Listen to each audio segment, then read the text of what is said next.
there are stretches of highway that remember things they shouldn't. My name is Marcus Chen, and I've been running freight across I-80 for 23 years. I know every mile marker between Sacramento and Salt Lake City like they're old friends. Every rest stop, every grade, every place where the asphalt gets soft in summer heat. The Nevada desert between Winnemucca and Elko is my territory. 117 miles of sage brush and sky that I've crossed maybe 8,000 times. I thought I knew it all. I was wrong about mile marker 237. It started 3 months ago on a Tuesday night run, hauling electronics from Reno to Denver. The desert was clear and cold, stars sharp enough to cut glass. I'd been driving since noon, making good time on empty highway, CB radio crackling with the usual chatter from other night haulers. Everything normal, everything routine.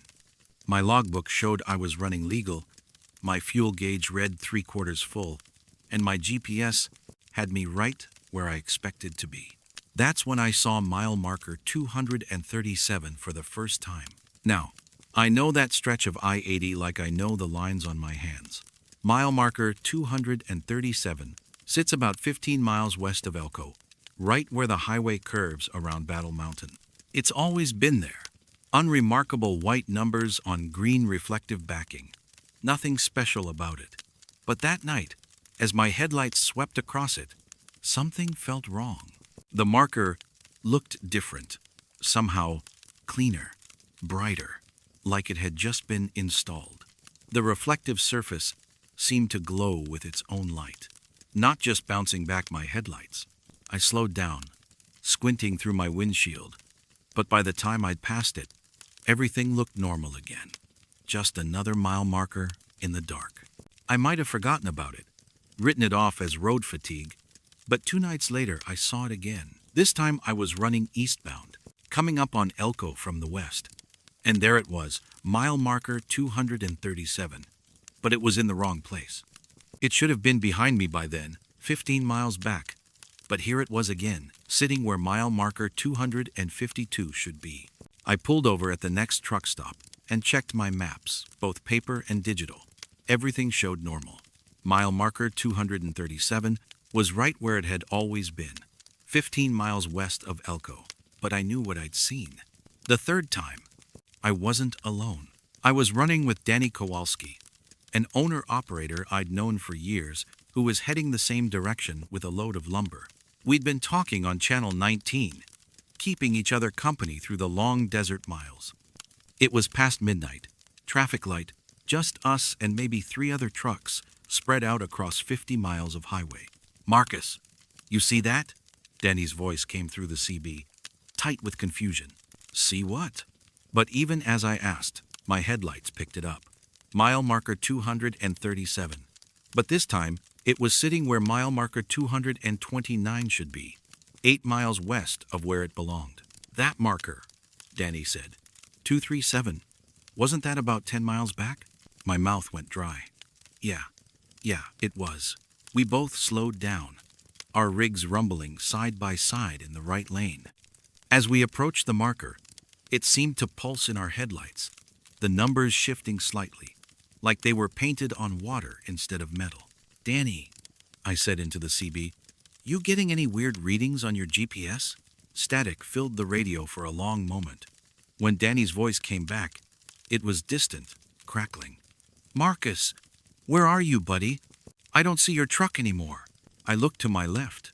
The highway beside me was empty. No Danny, no lumber truck, nothing but dark asphalt stretching into the night.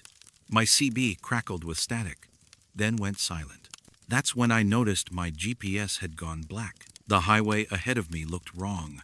The asphalt seemed newer, the yellow lines brighter. The sagebrush on either side had a strange, silvery quality in my headlights, like it was covered with frost, even though the temperature gauge read 58 degrees. And ahead, maybe a 1/4 mile, I could see another mile marker reflecting in my headlights. Mile marker 237. Again, I should have stopped, should have pulled over, called dispatch, waited for morning. But there was something about that stretch of highway that pulled me forward. like it was reeling me in on an invisible line. My speedometer held steady at 65, but it felt like I was flying, the desert blurring past my windows faster than physics should allow. Mile marker 237. Mile marker 237. Mile marker 237. They came every minute or two, each one identical to the last, each one impossible. My odometer wasn't moving. My fuel gauge wasn't moving. My clock showed the same time too, 17 a.m., no matter how long I drove. The CB radio filled with voices I didn't recognize, truckers calling out mile markers and locations that didn't exist, dispatchers directing loads to towns I'd never heard of. Driver eastbound at mile 237. You've got construction ahead at the Silver Point exit, a voice said through the static. There was no Silver Point exit. There never had been. But there it was, rising out of the desert ahead of me, a perfect off-ramp with brand new signs pointing to Silver Point, next right. The ramp curved away into darkness, and I could see lights in the distance. A town that glowed with warm yellow windows against the black sky. My steering wheel turned by itself. I fought it, hands gripping hard, trying to keep the truck straight, but the wheel moved smooth as silk in my palms, guiding me toward the exit. My foot pressed the brake, but nothing happened. The pedal went down soft and useless, like stepping on foam. The ramp curved and curved, spiraling down into the desert, and those warm lights grew brighter. I could see buildings now, old-fashioned storefronts with wooden awnings, houses with front porches and rocking chairs. People moved behind the windows, shadows that looked like they were waving. My truck rolled to a stop in front of what looked like a diner. The sign read, Silver Point Truck Stop, open 24 hours. Through the windows, I could see other truckers, sitting at the counter, drinking coffee, checking their logbooks. Everything looked normal, friendly, inviting. I sat in my cab for maybe an hour, engine idling, staring at that diner. The truckers inside never moved. They held the same positions, lifted the same coffee cups to their lips, turned the same pages in their logbooks over and over, like a film loop running on endless repeat. When I finally found the courage to look in my mirrors, I saw mile marker 237 standing behind me in the parking lot, glowing soft green in the darkness. I woke up the next morning parked at a rest area outside Salt Lake City, 600 miles from where I remembered being. My logbook showed I'd driven straight through the night. No stops, no delays. My GPS showed the same, but I had no memory of leaving that phantom exit. No memory of the drive to Utah. The load I'd been carrying, electronics from Reno, was gone. My trailer was empty, swept clean, but the bills of lading in my cab showed delivery signatures for companies I'd never heard of, in towns that didn't exist. I've made that run 17 more times since then, always watching for mile marker 237. Sometimes it stays where it belongs, sometimes it doesn't. And sometimes, late at night when the desert is empty and the stars are sharp overhead, my CB picks up chatter from drivers in that place that isn't on any map, still running loads to towns with no names, still trying to find their way back to highways that remember them. I keep driving. What else can you do when the road itself starts to dream?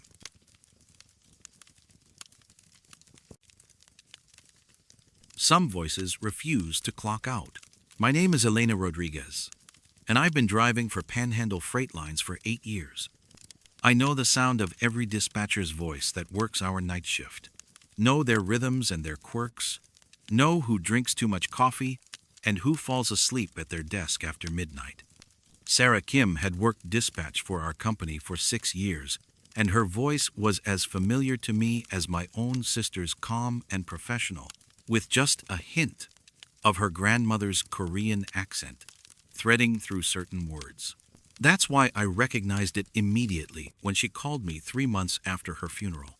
The night it started, I was running Highway 287 through the Texas Panhandle, hauling a load of irrigation equipment from Lubbock to Amarillo. It was a routine run, the kind I could do with my eyes closed.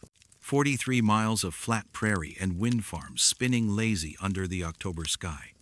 The radio had been quiet for most of the evening, just the usual check-ins from other drivers and the occasional weather update. My Qualcomm unit chimed at 11:37 p.m. The display showed a standard pickup message: urgent priority load. Proceed to coordinates 35.1, 872, 100 and 1.8315 for immediate pickup. Time sensitive. Confirm receipt. S. Kim, Night Dispatch. I stared at the screen for a long moment. Sarah Kim. The message format looked right. Came through our official dispatch system with all the proper routing codes. But Sarah Kim had died in a single-car accident on Highway 60 in July, hit a bridge abutment during a thunderstorm. I'd gone to her funeral. I'd signed the memorial card that her family kept at the viewing. My hands felt cold as I typed back, "Dispatch, please confirm sender identity." The response came back immediately. "Elena, this is Sarah. Urgent pickup required. Customer waiting. Please proceed to coordinates ASAP." I pulled over at the next truck stop and called our main dispatch office. The night supervisor, Jimmy Reeves, sounded half asleep when he answered. "Elena, what's up, hun?" "Jimmy, did Sarah Kim send out any pickup assignments tonight?" Long pause. "Elena, you know Sarah's been gone since July. Who's asking you to pick up loads?" I read him the message. Another pause. Longer this time. "That's weird. System shows no outgoing messages to your truck tonight. Must be some kind of glitch. You want me to call IT in the morning?" But even as Jimmy spoke, another message was coming through. "Elena, where are you? Customer very upset. This is time-sensitive cargo. Please respond. S. Kim." I drove to the coordinates anyway.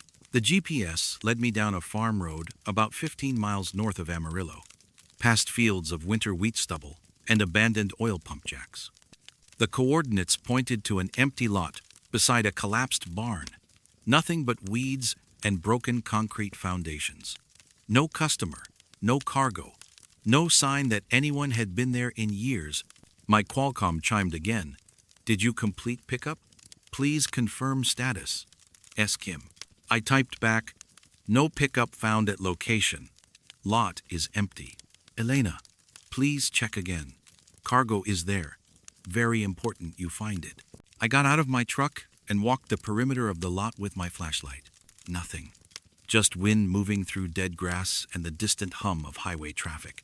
When I got back to my cab, there were 4 more messages waiting. "Elena, customer says you haven't arrived. Please hurry. They are very upset. This is urgent. Why aren't you responding? Elena, please. I need you to help me." The last message made my stomach twist. Sarah had never sounded desperate like that when she was alive. She'd been unflappable, professional, the kind of dispatcher who could handle 3 emergencies at once without raising her voice. Over the next 2 weeks, the messages came every few nights. Always urgent pickups. Always from Sarah Kim. Always at coordinates that led to empty lots or abandoned buildings. I started screenshotting them, documenting everything. The IT department ran diagnostics on our system, but couldn't find any evidence of unauthorized access. The messages appeared legitimate in every way, except for the obvious impossibility of their sender. "Elena, meet me at 35.2156, 101.7834. I have something important to tell you. S. Kim." This time, the coordinates led to the Amarillo Memorial Cemetery. I found Sarah's grave easily enough, a simple granite marker under an oak tree, with fresh flowers that her mother probably brought. The night was clear and cold, stars sharp in the dry air. I stood there for maybe 20 minutes, feeling foolish, waiting for something to happen. My phone rang, not the Qualcomm unit, my personal cell phone. The caller ID showed Panhandle Dispatch, but the number was all zeros. "Elena?" The voice was Sarah's, but wrong somehow. Hollow, like she was speaking from the bottom of a well. "Sarah?" My voice cracked. "Sarah? Is that you?" I need you to understand something. The connection was full of static words cutting in and out. The night I died, I was working late. There was a pickup. Coordinates I couldn't find. Sarah, you're scaring me. I kept driving, looking for the address. Storm was getting worse, but I had to find it, Elena. The customer was waiting. The cargo was important. The static got louder, almost drowning out her voice. I never found it. I was still looking when I hit the bridge. I was still trying to complete the pickup. Sarah, I'm still looking, Elena. Every night. But the coordinates keep changing. The pickup is never where it's supposed to be. The line went quiet except for the static. Then, help me find it, please. I can't clock out until I complete my run. The phone went dead. I ran diagnostics on my Qualcomm unit the next day. IT ran more tests. They found message logs going back 3 months, all from Sarah Kim, all routing through legitimate dispatch channels. But buried in the system files, I found something else. Incomplete pickup requests. Dozens of them, all assigned to Sarah's operator code. Pickups that had been entered but never dispatched. Loads that existed only as fragments of data. The requests were still being generated every night, automatically, by some ghost in the system. Coordinates that led nowhere, customers that didn't exist, cargo that was never real. And Sarah's dispatch protocol, still running after her death, was trying to assign them. I put in my 2 weeks' notice the next day. But even now, 6 months later, my old phone sometimes rings with calls from all 0 numbers. The voice on the other end is fainter now, more distant, but still asking the same question. Elena, did you find the pickup? The customer is still waiting. I never answer anymore. But I wonder, sometimes, if she's still out there in the dark, following coordinates that lead to empty lots, trying to complete a run that will never end. Some dispatchers, it seems, never really leave their desk.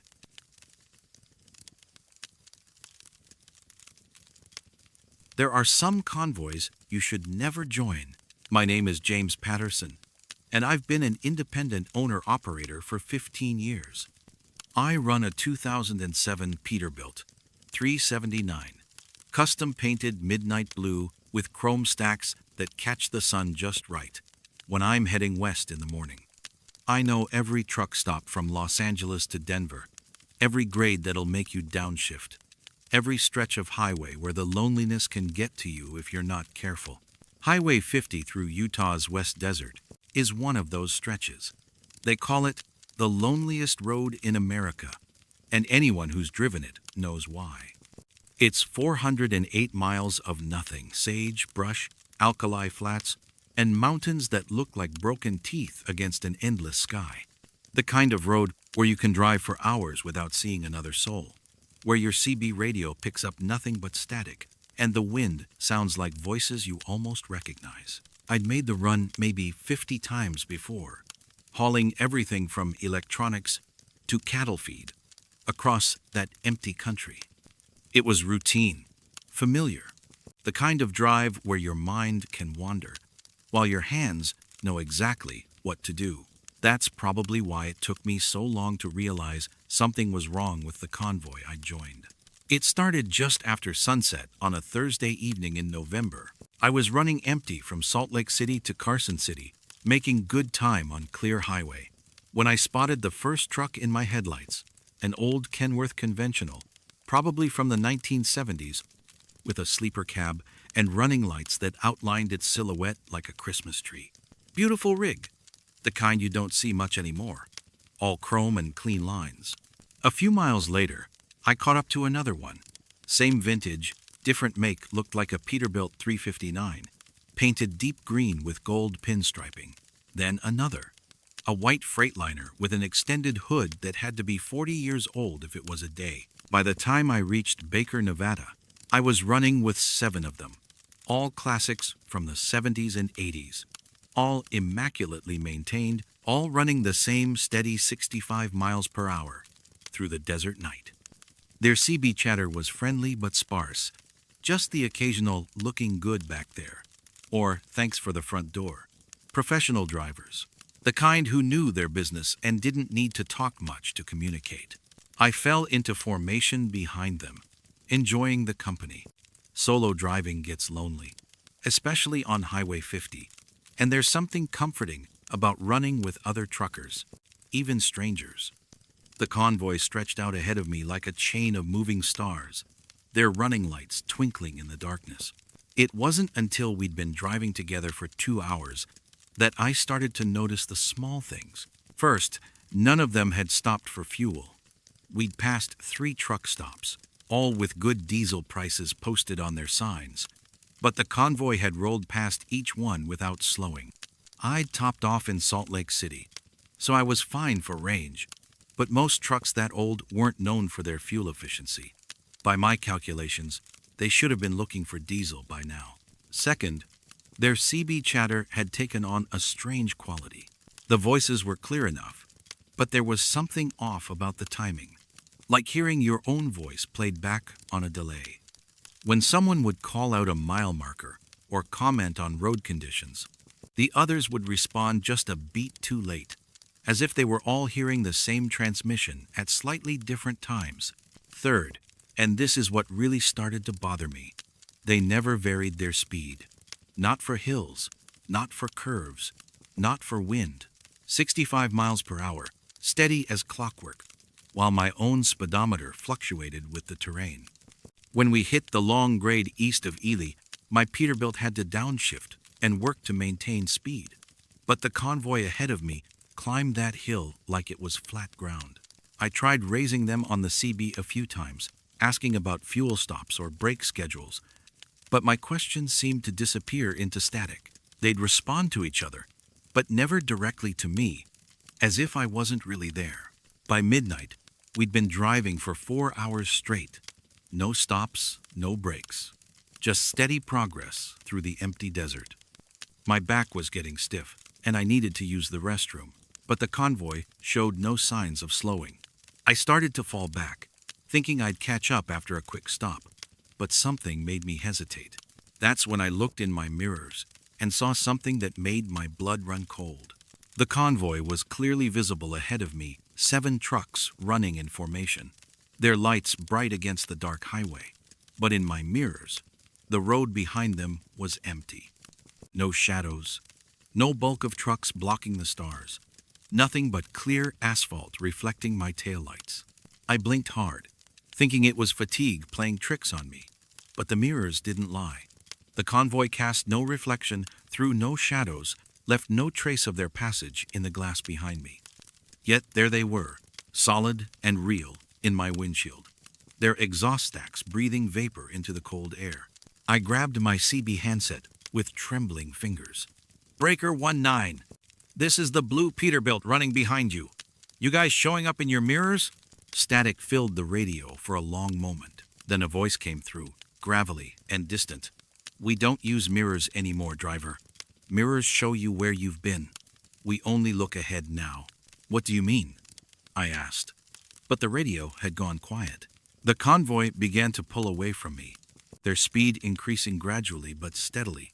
68, 70, 75 miles per hour. I pushed my truck harder, trying to keep up, but they kept accelerating. Their lights grew smaller and smaller in the distance, until they were just pinpricks against the black horizon. I found myself alone on Highway 50, the desert vast and empty around me, with only static on the CB and the sound of my own engine for company. But in the distance, I could still see their lights, always moving west, always just at the edge of visibility. I pulled into the next truck stop and asked the night clerk if he'd seen the convoy pass through. He looked at me like I was talking nonsense. "Convoy? Haven't seen another truck in 3 hours, buddy. You're the first one tonight." But I checked the security cameras myself, rewound the footage to when they should have passed. The road was empty, frame after frame of nothing but dark highway and star-filled sky. I finished my run to Carson City, but I couldn't stop thinking about those trucks, those drivers who didn't use mirrors because they only looked ahead. I did some research, called some old-timers who'd been running Highway 50 since the 70s. Found out about a convoy of classic trucks that had disappeared on that stretch of road back in 1982. 7 drivers who'd been hauling freight to California and were never seen again. Their trucks were never found, never recovered. I still run Highway 50 sometimes when the loads take me that way. And sometimes, late at night when the desert is clear and the stars are bright, I see lights in the distance that move too steady and too fast to be anything from this world. They're still running their route, I think. Still making deliveries to destinations that don't exist anymore, following schedules written in logbooks that burned up 40 years ago. And they're always looking ahead, never back, because mirrors would show them the truth about where they really are.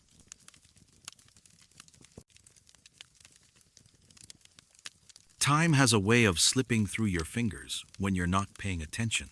My name is Amanda Foster, and I've been hauling freight for 12 years. I drive a 2019 Kenworth T680 for Pacific Northwest Logistics, running regular routes between Portland and Boise, Seattle and Salt Lake City.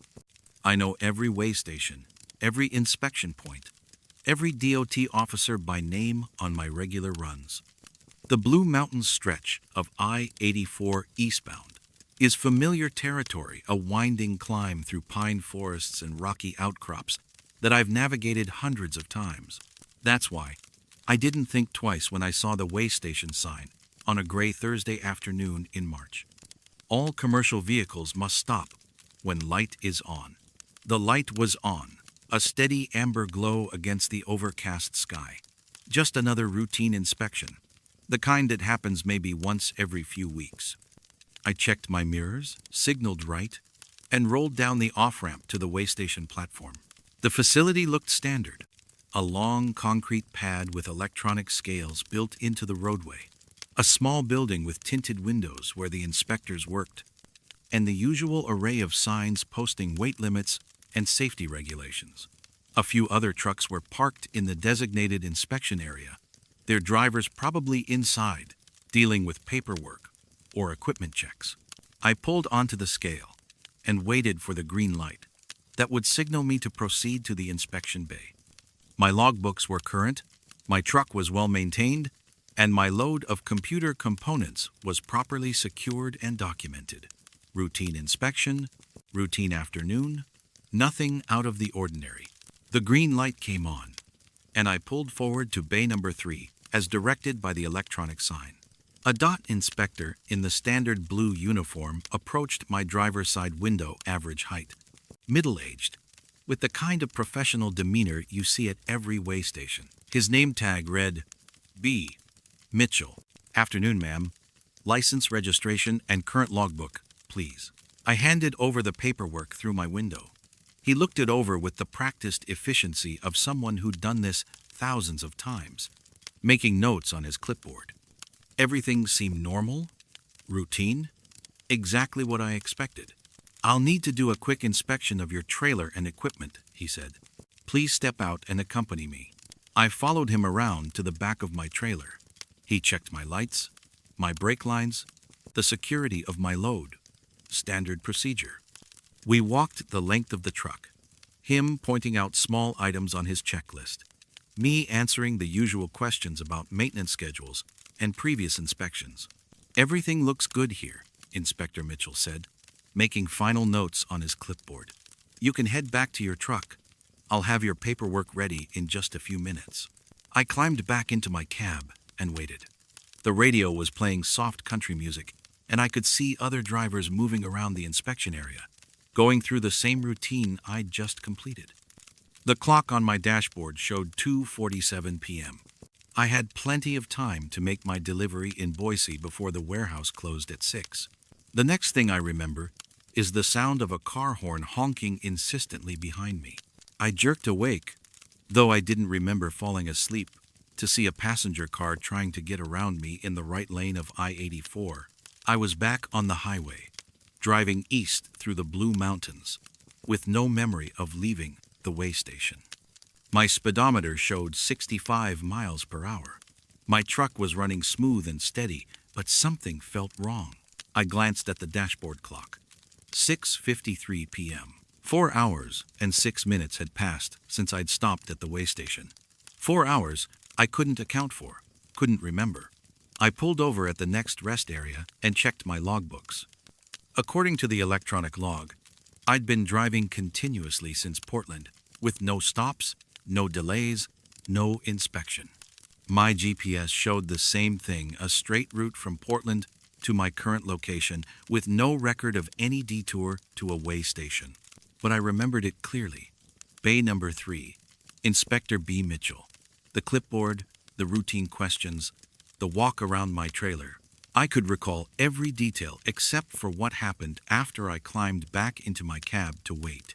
I called dispatch to report the missing time, but my fleet manager, Carol Jenkins, sounded confused.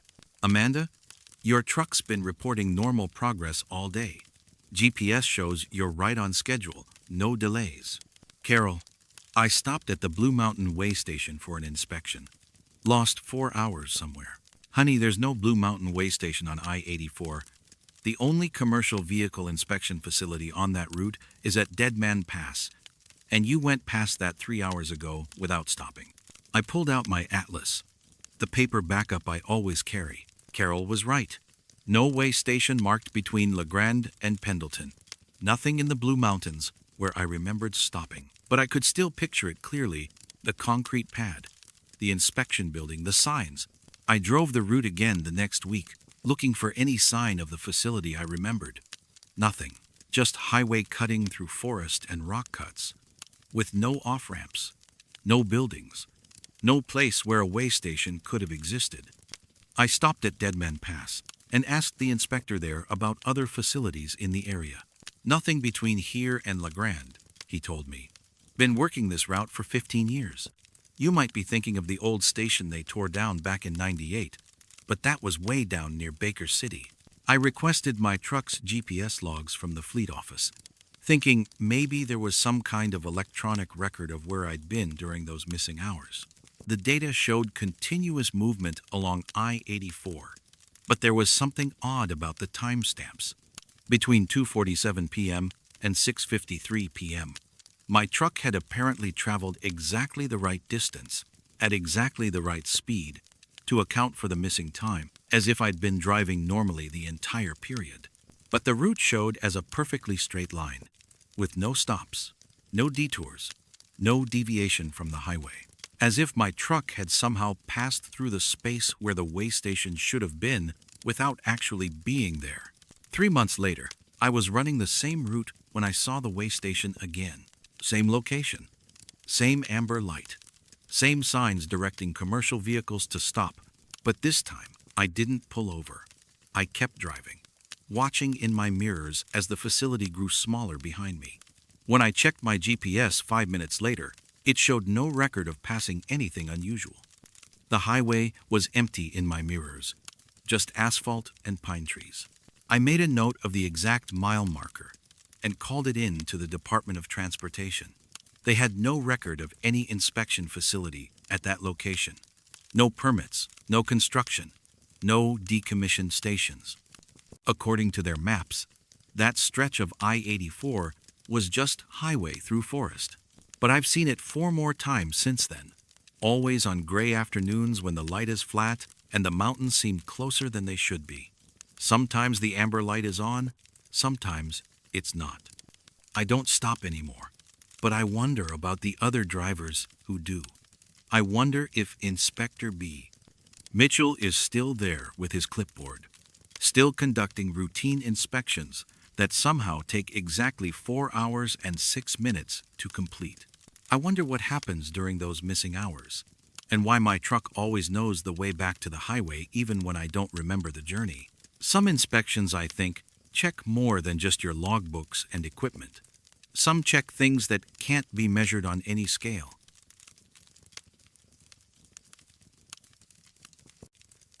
Some conversations are meant to stay buried in static. My name is Robert Kim, and I've been running freight across the American heartland for 18 years. I drive a 2015 Freightliner Cascadia, hauling everything from grain to machinery between Chicago and Denver, and I know the rhythm of every highway like it's my own heartbeat. I-70 through Kansas is bread and butter territory for me. 224 miles of straight, flat prairie, where you can see the curvature of the earth, and where CB Channel 19 carries conversations across distances that shouldn't be possible. The CB radio has always been my companion on those long, empty stretches. It's how we truckers stay connected, sharing information about road conditions, speed traps, and weather. Channel 19 is the main highway frequency, where you hear everything from directions to truck stops to warnings about construction delays.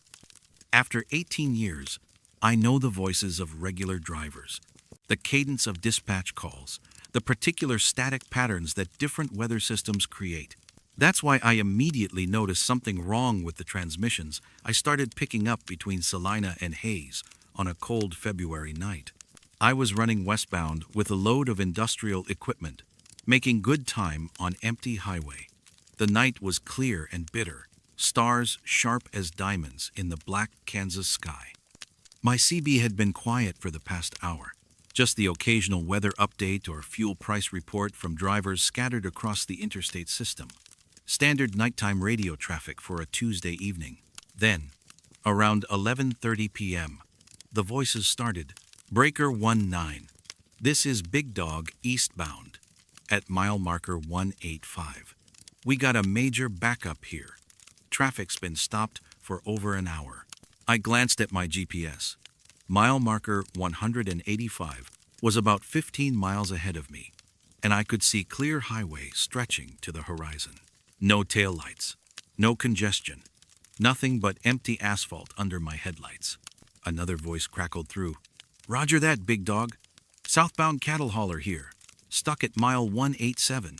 Heard there's a multi-vehicle accident up ahead. Anybody know what's going on? This is Prairie Wind at mile 192. Been sitting here for 2 hours now. Haven't moved more than 50 feet. Getting low on fuel, and my reefer unit's acting up. I keyed my microphone. Breaker 19. This is Koreatown Express. Westbound approaching mile 185. Road looks clear from my position. You drivers sure you're on I-70? Static filled the radio for several seconds. Then Big Dog's voice came back, tighter now. Koreatown, we're definitely on I-70. Eastbound between Salina and Hayes. Traffic's backed up solid. You must be seeing something different. But I wasn't seeing anything different. I was seeing the truth, an empty highway stretching endlessly under the winter stars. As I passed mile marker 185, my headlights swept across clear lanes. No obstacles, no traffic. Yet the CB chatter continued. Prairie Wind, to any eastbound drivers, if you're not stuck yet, find an alternate route. This jam goes on for miles. Big Dog here. Just saw a fuel truck trying to get through on the shoulder. Driver looked pretty desperate. Cattle hauler checking in. My cattle are getting restless in this cold. Been idling for 3 hours now. I drove through the entire stretch they were describing, miles 185 through 200, and saw nothing. No traffic jam, no accident, no stranded vehicles. Just the normal, empty highway you'd expect at midnight on a Tuesday. But the voices on Channel 19 became increasingly agitated as the night wore on. The next week, running the same route, I heard them again. This time there were more voices, and they'd been stuck longer. Big Dog claimed he'd been trapped for 6 hours. Prairie Wind was talking about running out of food. A new voice calling himself Desert Rat was describing how his truck had overheated from idling in the jam. Koreatown Express, you out there? Big Dog's voice had a strained quality I hadn't heard before. I'm here, Big Dog. Westbound on I-70. Still not seeing any traffic backup. You gotta help us, Koreatown. We've been stuck here for days now. Company dispatch isn't responding. Cell towers must be down. Days. But I'd heard him just a week ago, claiming to be stuck for only an hour. I started carrying a notebook, documenting the conversations. Each trip through that stretch of I-70, the same voices would emerge from the static, but their stories had progressed. Big Dog had been trapped for a week, then 2 weeks, then a month. Prairie Wind's refrigerated trailer had broken down completely. Cattle hauler was talking about his animals dying from the cold. The conversations had a desperate quality that grew worse each time I passed through. They begged other drivers to bring them fuel, food, water. They described trying to walk for help, but finding the highway stretched endlessly in both directions, with the traffic jam extending beyond the horizon. They talked about other drivers who'd abandoned their trucks and disappeared into the prairie, never to be heard from again. I started researching historical traffic incidents on I-70 through Kansas. Found records of a massive pileup that occurred in January of 1997. A blizzard had created whiteout conditions, and dozens of vehicles had collided in a chain reaction accident between Salina and Hayes. 17 people had died, including several truckers, whose names matched the CB handles I'd been hearing. Big Dog was Douglas Patterson, 43, from Missouri. Prairie Wind was William Chen, 51, from California. Cattle hauler was Raymond Torres, 38, from Texas. All killed in the same accident. All found in their trucks after the storm cleared. But their voices continued to fill Channel 19 every time I made that run. The conversations grew increasingly frantic. They described the jam expanding, new vehicles appearing behind them and ahead of them, more drivers joining their endless wait. They talked about the cold seeping through their truck cabs, about their fuel running low, about the growing desperation of being trapped with no way out. Koreatown, you still out there? Big Dog's voice had become a whisper. I can see your headlights sometimes, passing right through us. How are you doing that? How are you moving when we can't? I don't know, I said, though part of me was beginning to understand. We can see you, Prairie Wind added. Your truck passes right through the jam, like we're not even here, like you're in a different world. Maybe we are, Desert Rat said. Maybe we've been sitting here so long we forgot how to leave. The final time I heard them, their voices were barely audible above the static. They spoke in whispers about drivers who'd been sitting in the jam for decades, their trucks becoming part of the highway itself. They described a perpetual winter night where the cold never lifted and the traffic never moved. Don't end up like us, Koreatown, Big Dog whispered through the static. Don't get stuck. Keep moving. Always keep moving. I haven't heard their voices in 6 months now. Channel 19 stays quiet when I pass through that stretch of I-70, just normal radio chatter and weather reports. But sometimes, in my peripheral vision, I catch glimpses of taillights stretching to the horizon, of drivers silhouetted in their cabs, waiting for a jam that cleared 27 years ago. I keep my CB turned to Channel 19 when I drive that route, just in case they need someone to talk to during their endless wait. Because sometimes, the dead don't know they're supposed to stop transmitting.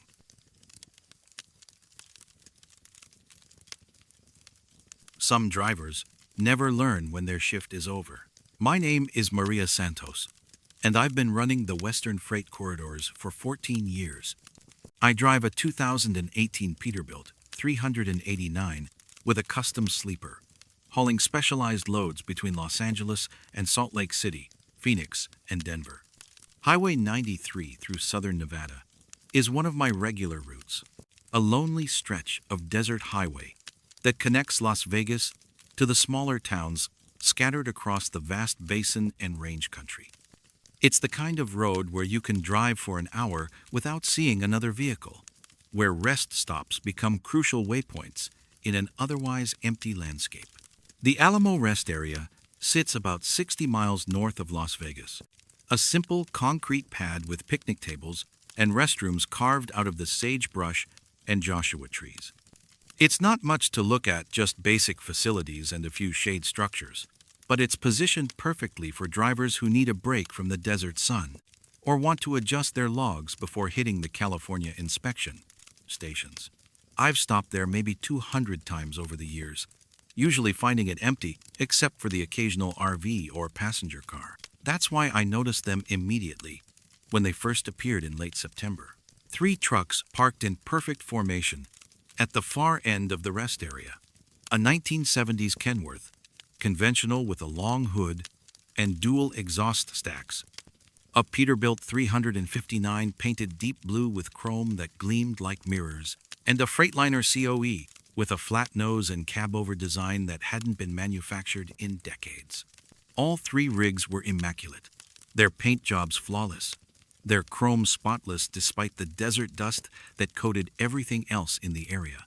The drivers were sitting outside their trucks in folding chairs, the way truckers do when they're taking their mandatory rest breaks. Middle-aged men in flannel shirts and worn jeans, the kind of old-school drivers who'd been running freight since before electronic logs and GPS systems. They looked up when I pulled in, nodded politely, and went back to their quiet conversation. Nothing unusual about that. Truckers often travel in informal convoys, and rest areas are natural gathering places. What struck me was the pristine condition of their equipment trucks that old should have shown some wear, some road grime, some indication of the thousands of miles they'd covered. I used the facilities, stretched my legs, and got back on the road. Standard rest stop, standard break, nothing memorable, except for those three perfectly maintained vintage rigs. 2 weeks later, making the same run, I found them there again. Same trucks in the same positions, same drivers in the same chairs. The Kenworth driver was reading what looked like the same newspaper, folded to the same page. The Peterbilt driver was checking his logbook with the same pen, making notes on what appeared to be the same entry. The Freightliner driver was cleaning his sunglasses with a cloth, the same methodical circular motions. I parked closer this time, curious about their rigs. The Kenworth's license plate was current, but the registration sticker looked faded. The Peterbilt had California commercial plates that seemed oddly pristine for a working truck. The Freightliner's DOT numbers were barely visible, as if they'd been painted over multiple times. "Nice rigs," I called out to them as I walked past. The Kenworth driver looked up. "Thank you, ma'am. Been keeping them road ready for longer than I can remember." His voice had a strange quality, like it was coming from farther away than it should. When I looked directly at him, he seemed solid enough, but in my peripheral vision, he appeared somehow less substantial, like heat shimmer on hot asphalt. 3 weeks later, they were still there. This time I paid closer attention to details. Their trucks looked exactly the same. No additional dust, no new wear patterns, no indication they'd moved at all since my last visit. The drivers were going through the same routines: newspaper, logbook, cleaning glasses. But something was different about them, something that made my skin crawl without any obvious reason. They were harder to see clearly. When I looked straight at them, they appeared normal three truckers taking a break, solid and real as anyone. But when I glanced away, and then back, they seemed to flicker slightly, like bad reception on an old television. Their edges weren't quite as sharp as they should be. I walked over to the Peterbilt and examined the license plate more closely. The registration tabs showed an expiration date from 1987, 36 years ago. "Excuse me," I said to the driver, who was still making the same notations in his logbook. "Your registration might be expired." He looked up at me with eyes that seemed to take a moment to focus. "Registration? No, ma'am. Everything's current. Just renewed it last month." But when I looked at his logbook, the entries were all from 1987. Same dates, same routes, same notations, written over and over in the same handwriting, until the pages were thick with overlapping ink. I went to the rest area's information kiosk and called the Nevada Department of Transportation, gave them the license plate numbers and DOT identifiers from all three trucks. The woman on the phone took my information and called back 20 minutes later. "Ma'am, those commercial licenses you asked about? All three were expired and never renewed. Last valid registrations were from the late 1980s. Is there some kind of problem?" I looked back at the three trucks, still perfectly parked, still immaculate. Their drivers continued their routines, but they were definitely more transparent now, as if they were slowly fading away like old photographs left in the sun. The next time I stopped, only 2 trucks remained. The Freightliner was gone, leaving just an empty space where it had been parked for weeks. No tire marks, no oil stains, no indication it had ever been there. The Kenworth and Peterbilt drivers continued their routines as if nothing had changed, but they were so transparent now, I could see the Joshua trees behind them through their bodies. I approached the Kenworth driver. "Where did your friend go?"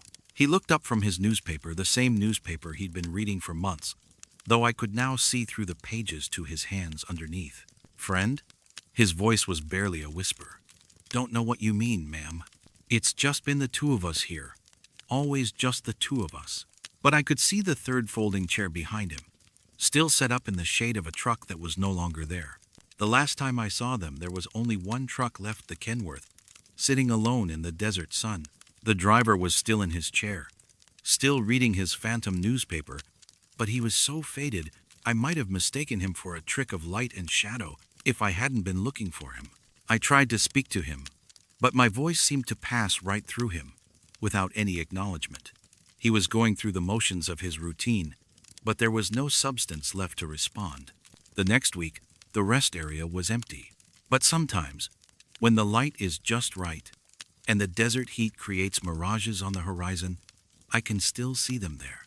3 trucks parked in perfect formation, 3 drivers maintaining their eternal rest break, waiting for dispatch calls that will never come, following schedules that expired decades ago. I don't stop at that rest area anymore. There are other places to take mandatory breaks, other spots to adjust logs, and stretch tired muscles. Because some drivers, I've learned, never really finish their runs. They just keep going through the motions, growing fainter and fainter until they disappear completely, leaving behind only the memory of chrome that gleamed too bright and voices that came from too far away.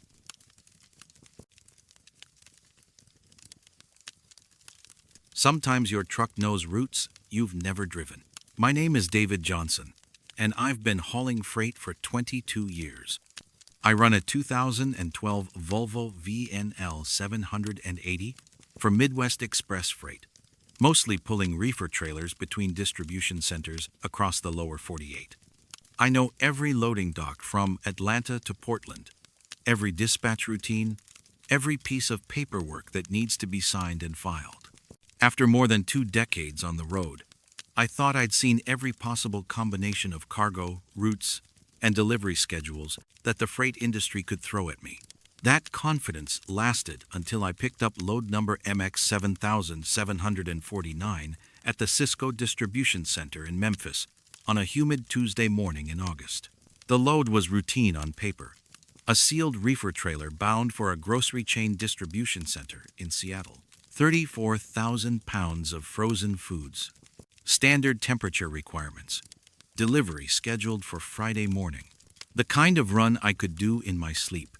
Straight shot up I-40, through Arkansas and Oklahoma, then north through Colorado, and across to Washington. 48 hours of driving with proper rest breaks. Nothing complicated. The shipping clerk, a thin man named Bradley Webb, handed me the bills of lading with the usual warnings about maintaining cold chain integrity and on-time delivery.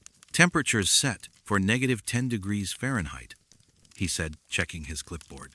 "Don't mess with the reefer settings and keep your doors sealed until you reach the consignee." I did my pre-trip inspection, checked that the trailer's refrigeration unit was running properly, and verified that the security seal matched the numbers on my paperwork. Everything looked standard.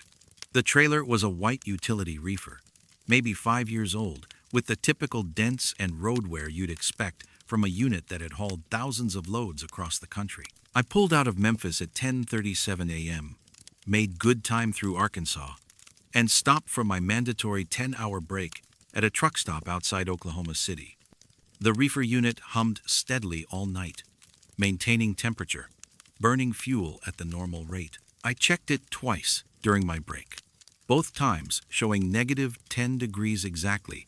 No alarms, no irregularities. The next morning, I continued west on I-40, climbing through the high plains of the Texas Panhandle and into New Mexico. The trailer pulled straight and true. The reefer unit kept its temperature steady, and my fuel consumption matched my calculations. Everything about the run felt normal, routine, forgettable. But somewhere around Albuquerque, I started noticing small inconsistencies. My electronic logbook showed I'd been driving for exactly the right amount of time, but my odometer reading seemed off. According to the mileage, I'd traveled about 50 miles farther than the route should have taken me. Not a huge discrepancy, maybe I'd taken a detour around construction or followed GPS directions that weren't optimal but enough to make me double-check my numbers. I pulled into a rest area and walked back to inspect the trailer. The security seal was intact, the reefer unit was running normally, and the temperature display still read -10 degrees.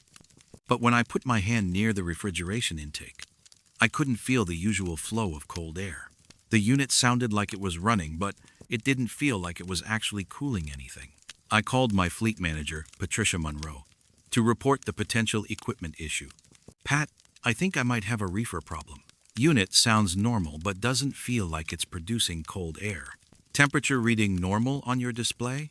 Shows -10, just like it should. Probably just a sensor issue. Keep monitoring it. And call me if you get any alarms. You're still on schedule for Friday morning delivery." But when I checked the display again an hour later, something had changed. The temperature reading was still -10 degrees, but the unit's runtime showed it had been operating continuously for 72 hours. That was impossible. I'd only had the trailer for 36 hours. The next morning, crossing into Colorado, I discovered another inconsistency. My fuel receipts showed I'd purchased diesel at truck stops I didn't remember visiting. According to the credit card records, I'd bought fuel in Amarillo at 2:15 a.m., but I'd been asleep in Oklahoma City at that time, with my electronic logs to prove it. I called Pat again. "Something weird is going on with this load. My fuel records don't match my logbook, and the reefer unit is showing impossible run times. Dave, are you feeling all right? Maybe you need to take a longer break. Get some sleep." But I felt fine. Alert, focused, well-rested. The problem wasn't with me, it was with the load, or the truck, or something I couldn't identify. When I reached the delivery point in Seattle on Friday morning, the warehouse supervisor, a woman named Linda Cho, was waiting for me at the dock. "You're right on time," she said, checking her watch. "Pull into Bay 12 and we'll get you unloaded." I backed the trailer up to the dock and handed her my bills of lading. She looked them over, frowning slightly. "These delivery receipts are already signed," she said. I looked at the paperwork.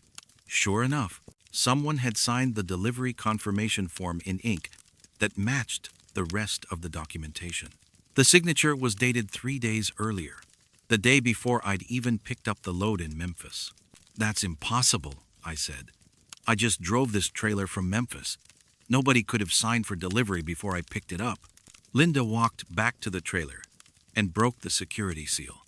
The trailer doors swung open, revealing an empty cargo space. No frozen foods, no pallets, nothing but clean aluminum walls and a floor that looked like it had been recently swept. "Where's the freight?" she asked. I stared into the empty trailer. According to my bills of lading, I should have been carrying 34,000 pounds of frozen foods. According to my truck's weight readings, I'd been pulling a loaded trailer for the entire trip, but there was nothing there. Linda called her office, and 20 minutes later, the warehouse manager arrived with a security guard. They reviewed the paperwork, checked their receiving records, and made several phone calls to corporate headquarters. "According to our system, this load was delivered on Tuesday," the manager told me, 3 days ago. "We have video footage of a Midwest Express truck making the delivery, signature confirmation from our receiving clerk, and inventory records showing the freight was processed and distributed." He showed me the security footage on his laptop. There was my truck, same license plate, same company logos backing up to Bay 12 on Tuesday morning. There was a driver who looked exactly like me, getting out of the cab, talking to warehouse staff, supervising the unloading of pallets from what appeared to be the same trailer I was pulling. But on Tuesday morning, I'd been 1,500 miles away in Memphis, picking up the load for the first time. "I don't understand this," I said, watching the video replay. That's my truck. But I wasn't here. I was in Tennessee on Tuesday. The security guard rewound the footage and zoomed in on the driver's face. It was me, no question about it. Same height, same build, same company uniform, same mannerisms. Even the way he moved and gestured was exactly how I would have handled the situation. But I had no memory of making that delivery, no recollection of driving to Seattle, no awareness of unloading frozen foods, no knowledge of how my empty trailer had somehow appeared at a warehouse dock 3 days before I arrived there for the first time. They let me go eventually. What else could they do? The paperwork was signed, the delivery was complete, and their security footage showed everything had been handled properly. The fact that I couldn't remember any of it was my problem, not theirs. I drove back to Memphis with an empty trailer, trying to make sense of what had happened. My electronic logs showed continuous normal operation. My fuel receipts documented a straightforward route from Tennessee to Washington. But somewhere in that routine journey, I'd lost 3 days and delivered a load I never remembered unloading. The strangest part is that my truck still smells like diesel exhaust and road dust from places I know I've never been. Sometimes, late at night, I find delivery receipts in my cab, signed in my own handwriting for loads I never hauled, to customers I've never met, on routes I've never driven. I keep wondering if there's another version of me out there, making deliveries I'll never remember, following schedules I never agreed to, driving roads that exist only in the space between what I know and what I can prove.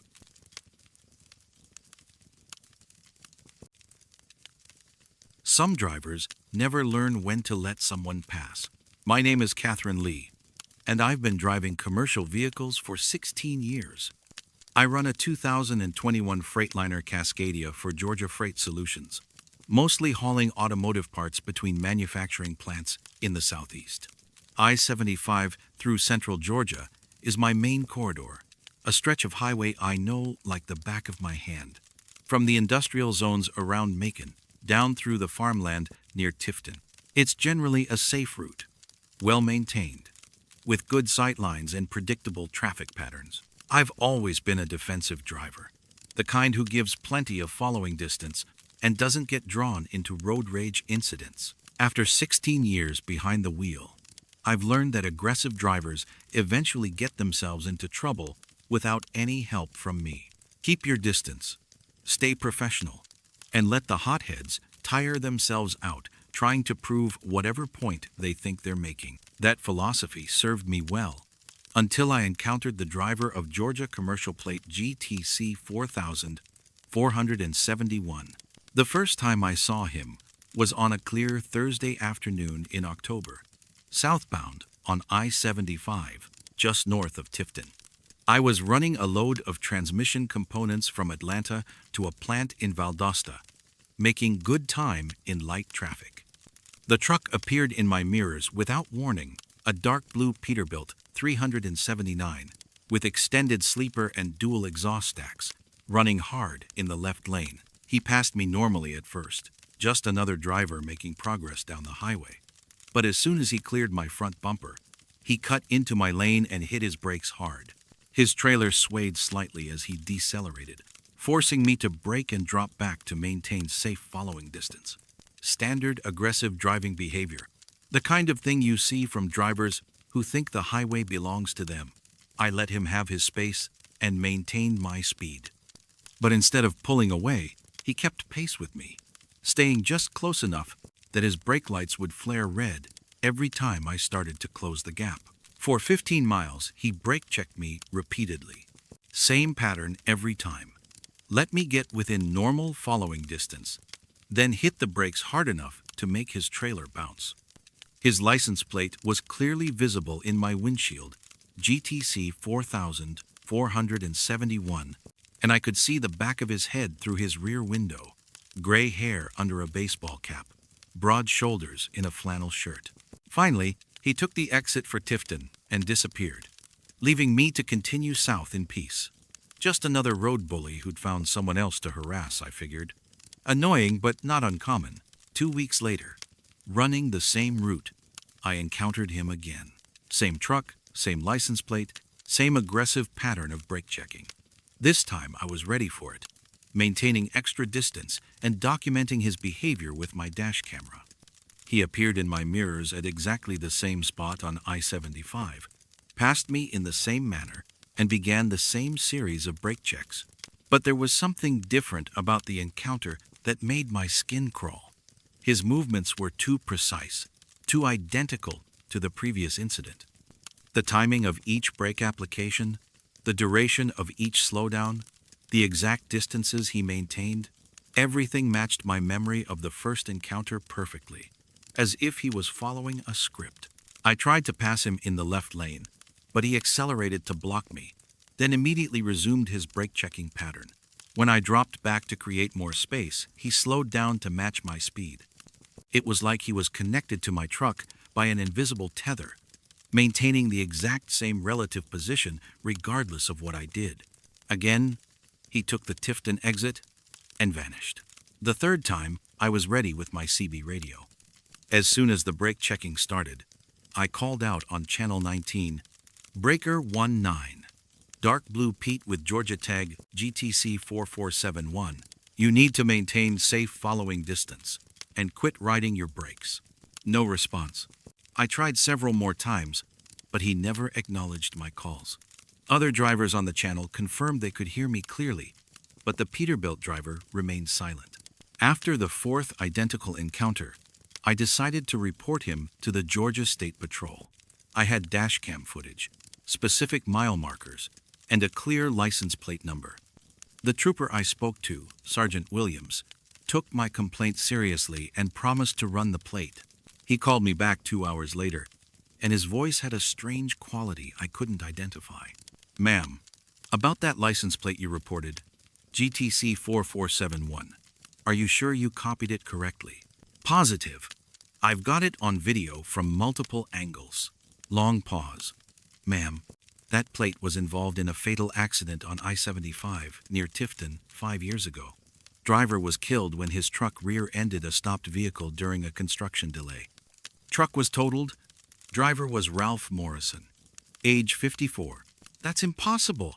I just saw that truck 2 days ago. According to our records, both the vehicle and the driver's commercial license were permanently retired after the accident. The truck was scrapped, and Morrison was buried in Pine Hill Cemetery in Tifton. I asked for a copy of the accident report. The details made my hands shake as I read them.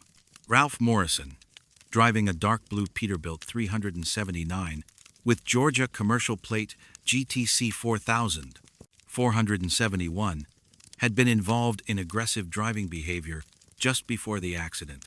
Witnesses reported he'd been brake-checking other vehicles for several miles, creating dangerous conditions in the construction zone. The accident occurred at mile marker 62, the exact spot where the Phantom truck always exited the highway. I drove that route again the following week, this time with a passenger, my fleet manager, Nancy Rodriguez, who wanted to see the footage and witness the behavior for herself. As we approached the usual encounter point, I felt my stomach tighten with anticipation. There, I said, checking my mirrors. Dark blue Peterbilt coming up fast in the left lane. Nancy looked around confused. Catherine, there's nobody behind us. The road's empty. But I could see him clearly. Same truck, same driver, same aggressive approach. He passed me and immediately cut in front, his brake lights flashing red as he began the familiar pattern of harassment. He's right there, I said, pointing at the Peterbilt that was clearly visible through my windshield. Dark blue Pete, brake checking us right now. Nancy stared ahead with growing concern. Catherine, there's no truck in front of us. You're following empty highway. I looked at my speedometer. I was maintaining 65 miles per hour, steady speed, no braking. But I could see the Peterbilt's brake lights flashing, could feel myself responding to his aggressive maneuvers, could hear the familiar pattern of my own truck downshifting to maintain safe distance. Pull over, Nancy said quietly. Pull over right now. I guided my truck to the shoulder and stopped. The Phantom Peterbilt continued south on I-75, its brake lights flashing one final time before taking the Tifton exit and disappearing into whatever realm holds drivers who can't let go of their final run. Nancy called for a replacement driver to complete my route. I spent 3 days in psychological evaluation before they'd let me back behind the wheel. And even now, 6 months later, I take a different route through Georgia. But sometimes, late at night when I'm running I-85 or Highway 441, I catch glimpses of dark blue paint in my mirrors, the flash of brake lights that aren't really there, and the silhouette of a driver who's still trying to prove he owns the road he died on 5 years ago.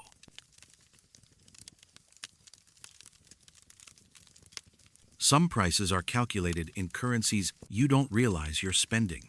My name is Michael Torres, and I've been running freight across the Southwest for 19 years. I drive a 2016 Kenworth Tate 180 for Desert Logistics, hauling everything from construction materials to electronics between Texas and California. Highway 285 through southeastern New Mexico is one of my regular routes, a lonely stretch of desert highway that connects the oil fields around Carlsbad to the agricultural centers further north. It's empty country, the kind of place where fuel stops are crucial waypoints and you don't pass one up just because the prices seem a little high. The Frontier Fuel Station sits about 30 miles north of Roswell, a small concrete block building with 4 diesel pumps and a hand-painted sign that's been bleached almost white by the desert sun. It's the kind of independent operation you find scattered across rural highways, family-owned places that survive by serving truckers and locals who don't have many other options. The building looks like it was constructed in the 1970s and hasn't been updated since functional, but worn with a simplicity that speaks to decades of steady business. I'd stopped there maybe a dozen times over the years, always finding it adequate if unremarkable. The diesel was clean, the prices competitive, and the elderly man who ran the station was polite but not talkative. He looked to be in his 70s, with sun-weathered skin and the kind of steady gaze you see in people who've spent their lives in empty places. What I hadn't noticed, until my fuel records forced me to pay closer attention, was that every fill-up at Frontier Fuel cost exactly the same amount. The first time I realized it was on a Tuesday morning in September. I'd stopped with my tanks about half full, needing maybe 80 gallons to top off for the long haul to Los Angeles. The pump ran normally, the numbers clicking higher at the standard rate, and I expected a bill somewhere around $300 based on the current diesel prices. The total came to $467.33, higher than I'd calculated. But fuel prices fluctuate, and I hadn't checked the posted rates carefully. I paid with my fleet card and continued west, thinking nothing more about the transaction until I reviewed my expense reports later that week. Looking back through 6 months of fuel receipts, I found 4 previous stops at Frontier Fuel. Every single transaction showed the same amount, $467.33. Same price whether I'd taken on 50 gallons or 120 gallons, whether diesel prices were high or low, whether I'd filled both tanks or just topped off one side. I called my fleet manager, George Valdez, to report the discrepancy. "George, I think there's something wrong with the billing system at a fuel stop I use in New Mexico. Every transaction shows the exact same dollar amount, regardless of actual fuel purchased." "Which station?" "Frontier Fuel, on Highway 285, north of Roswell." Long pause. "Mike, we don't have any records of a station by that name in our fuel network. Are you sure about the location?" I double-checked my GPS logs and fuel receipts. The transactions were all there, documented with date, time, and location coordinates. But when George ran the station's information through the fleet database, he found no listing for Frontier Fuel at those coordinates. "System shows no authorized diesel retailers at that location," he said. "You might want to verify your receipts and make sure you're not getting charged for fuel you didn't actually purchase." But I knew I'd purchased fuel there. I could remember the transactions, remember the elderly attendant, remember the familiar routine of pulling up to the pumps and filling my tanks. The fuel was real, My truck's range and performance proved that, but somehow the station didn't exist in any official capacity. 2 weeks later, running the same route, I made a point of stopping at Frontier Fuel again. This time, I paid careful attention to every detail of the transaction. My fuel gauge showed just under a quarter tank. When I pulled up to pump 3, I needed about 130 gallons to fill both saddle tanks, a significant purchase that should have cost well over $500 at current diesel prices. The pump handle felt normal in my hands. The fuel flowed at the standard rate, and the display showed gallons climbing steadily as my tanks filled. But when the pump automatically shut off, indicating my tanks were full, the total showed $467.33. I stared at the display, recalculating the numbers in my head. 130 gallons at $4.20 per gallon should have totaled $546. But the pump insisted I owed $467.33. The elderly attendant emerged from the building and approached my truck. Up close, his face had a strange quality, as if I was seeing him through slightly fogged glass. His features seemed clear enough individually, but somehow didn't quite cohere into a complete image. "Everything all right?" he asked. "The total seems wrong," I said. "I took on more fuel than this price would indicate." He looked at the pump display with eyes that didn't seem to focus properly. "Price is what it is, same for everyone. But I pumped over 100 gallons. This amount would be for maybe 90 gallons. You got what you paid for," he said, and walked back to the building. I paid the amount shown and continued my route, but something felt wrong. Not just the pricing discrepancy, something deeper, more fundamental. I felt tired despite having slept well the night before, and a strange emptiness had settled in my chest, as if I was missing something important but couldn't identify what it was. Over the next month, I talked to other drivers who ran Highway 285, asking casually about fuel stops and pricing irregularities. 3 drivers mentioned similar experiences at isolated stations, though they were vague about details. They described feeling drained after certain fuel stops, or finding that their energy levels didn't match their rest schedules. One driver, an old-timer named Frank Gutierrez, pulled me aside at a truck stop in Lubbock. "You been stopping at that place north of Roswell?" he asked. "Frontier Fuel?" "Yeah, a few times." Frank's expression grew serious. "Stop going there, Mike. That place takes more than diesel money." "What do you mean?" "I mean, I used to stop there regular like, maybe twice a month for 3 years. Thought it was just a normal fuel stop. But I started noticing I felt different after each visit. Emptier, somehow. Like something was being drawn out of me along with the money." Frank rolled up his sleeve, showing me his arm. The skin looked pale and thin, almost translucent. "Used to have a tattoo here," he said. "Marine Corps Eagle, Globe, and Anchor. Got it when I was 18. After my last stop at that fuel station, it was gone. Not faded, gone completely, like it had never been there." I wanted to dismiss his story as the imagination of an aging driver, but something in his eyes convinced me he was telling the truth. The next time I needed fuel on Highway 285, I drove an extra 40 miles to reach a different station. But as I passed the location where Frontier Fuel should have been, I saw only empty desert. No buildings, no fuel pumps, no signs that a station had ever existed there. Yet my fuel receipts still showed the transactions. $467.33 charged to my fleet card at coordinates that now showed nothing but sage, brush, and sand. I've driven that route dozens of times since then, always checking the coordinates where Frontier Fuel used to be. Sometimes I see the station clearly pumps and buildings solid as concrete in the desert sun. Sometimes there's nothing but empty highway. And sometimes, when the light hits just right and the heat creates mirages on the asphalt, I see the elderly attendant standing beside the road, watching traffic pass with eyes that don't quite focus, waiting for the next driver, who needs fuel badly enough to pay whatever price is asked. The strange emptiness in my chest has never quite gone away, And I've started to wonder what currency I was actually spending during those transactions, and whether the fuel I thought I was buying was worth whatever it actually cost me.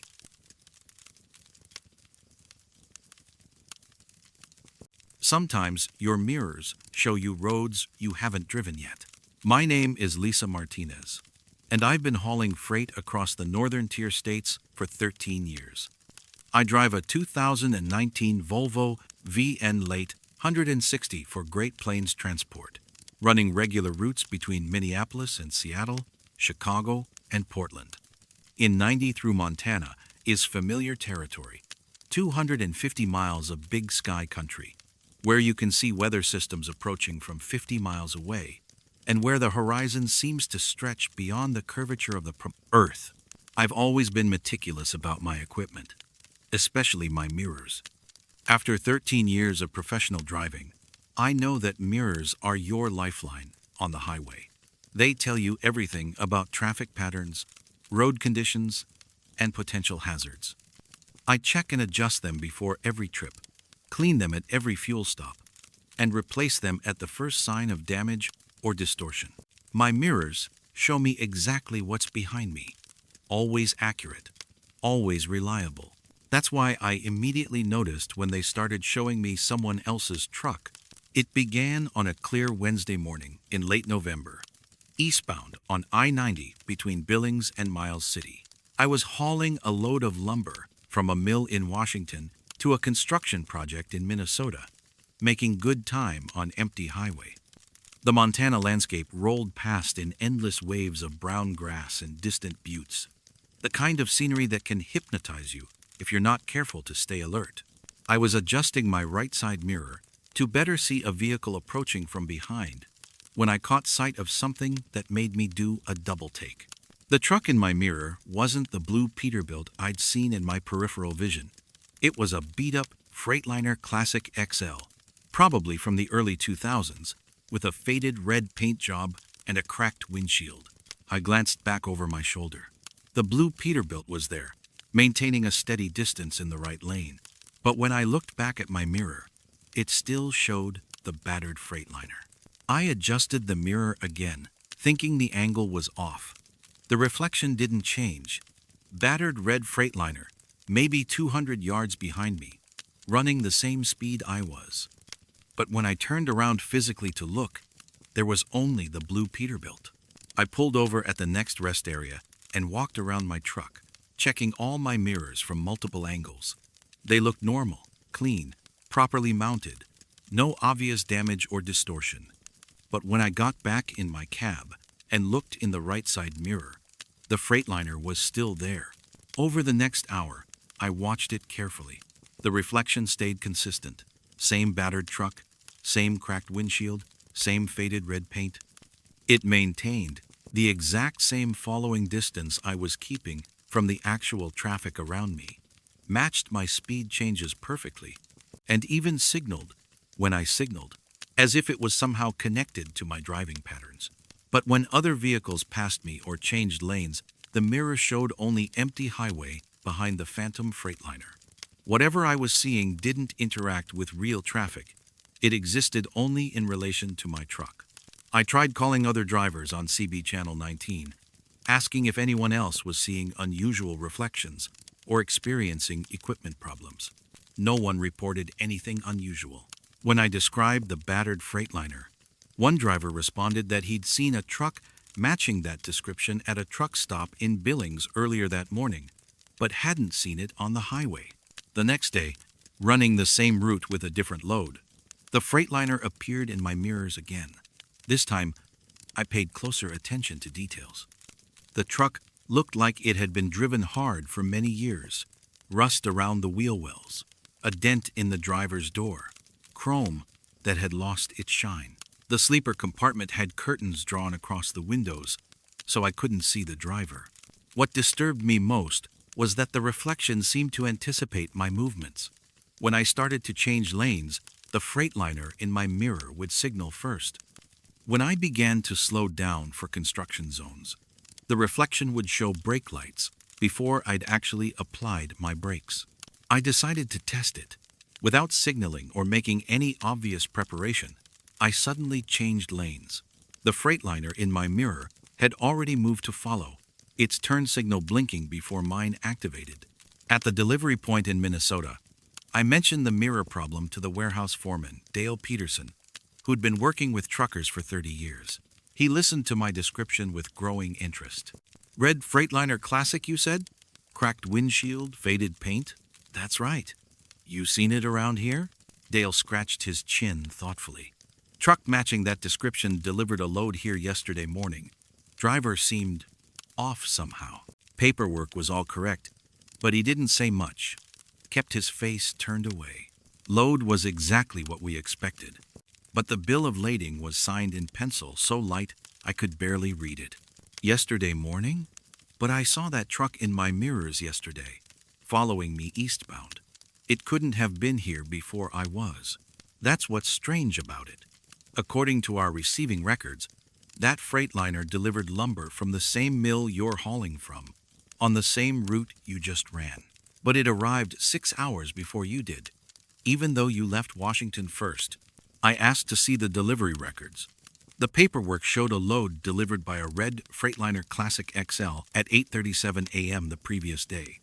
My own delivery was logged for 2:15 p.m. the same day. Same origin, same route.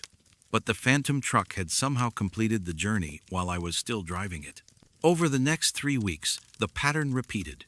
Every time I ran eastbound on I-90 through Montana, the battered Freightliner appeared in my mirrors. And every time I reached my destination, warehouse personnel told me that an identical truck had made the same delivery hours, or sometimes days earlier. The deliveries were always legitimate, correct cargo, proper paperwork, satisfied customers. But the driver remained mysterious. Warehouse workers described him as quiet, forgettable, someone who completed his business efficiently and left without making an impression. I started keeping detailed logs of my mirror sightings, documenting exactly when and where the Freightliner appeared. The pattern was consistent. It showed up in my mirrors at mile marker 126 on I-90, just east of Billings, and remained visible until I reached Miles City. Always the same stretch of highway, always the same relative position. The final encounter happened on a foggy December morning, when visibility was less than a quarter mile. I was running slowly, hazard lights flashing, following the centerline markers through the thick Montana fog. Traffic was minimal, just a few brave drivers crawling eastbound through conditions that would have shut down lesser highways. In my mirrors, the Freightliner appeared as usual, but this time I could see more detail through the reduced visibility. The driver's side window was down, and I caught a glimpse of an arm resting on the doorframe. The skin looked pale, almost translucent, and the sleeve of his shirt was torn. As we crawled through the fog together, I realized the reflection was showing me things that couldn't be there. The Freightliner's exhaust stacks weren't producing vapor in the cold air. Its tires weren't creating spray from the wet road, and its headlights weren't penetrating the fog around it. When the fog finally cleared near Miles City, I looked back in my mirrors one last time. The Freightliner was gone, but not because it had changed lanes or taken an exit. It had simply faded away, becoming transparent until it disappeared completely. I haven't seen it in my mirrors since then, but I still get delivery reports from warehouses about a red Freightliner making the same runs I make, always arriving before I do. The ghost in my mirrors, it seems, has found a way to drive routes I haven't taken yet, delivering loads I'm still carrying, completing journeys that exist only in the reflection of possibilities I haven't reached.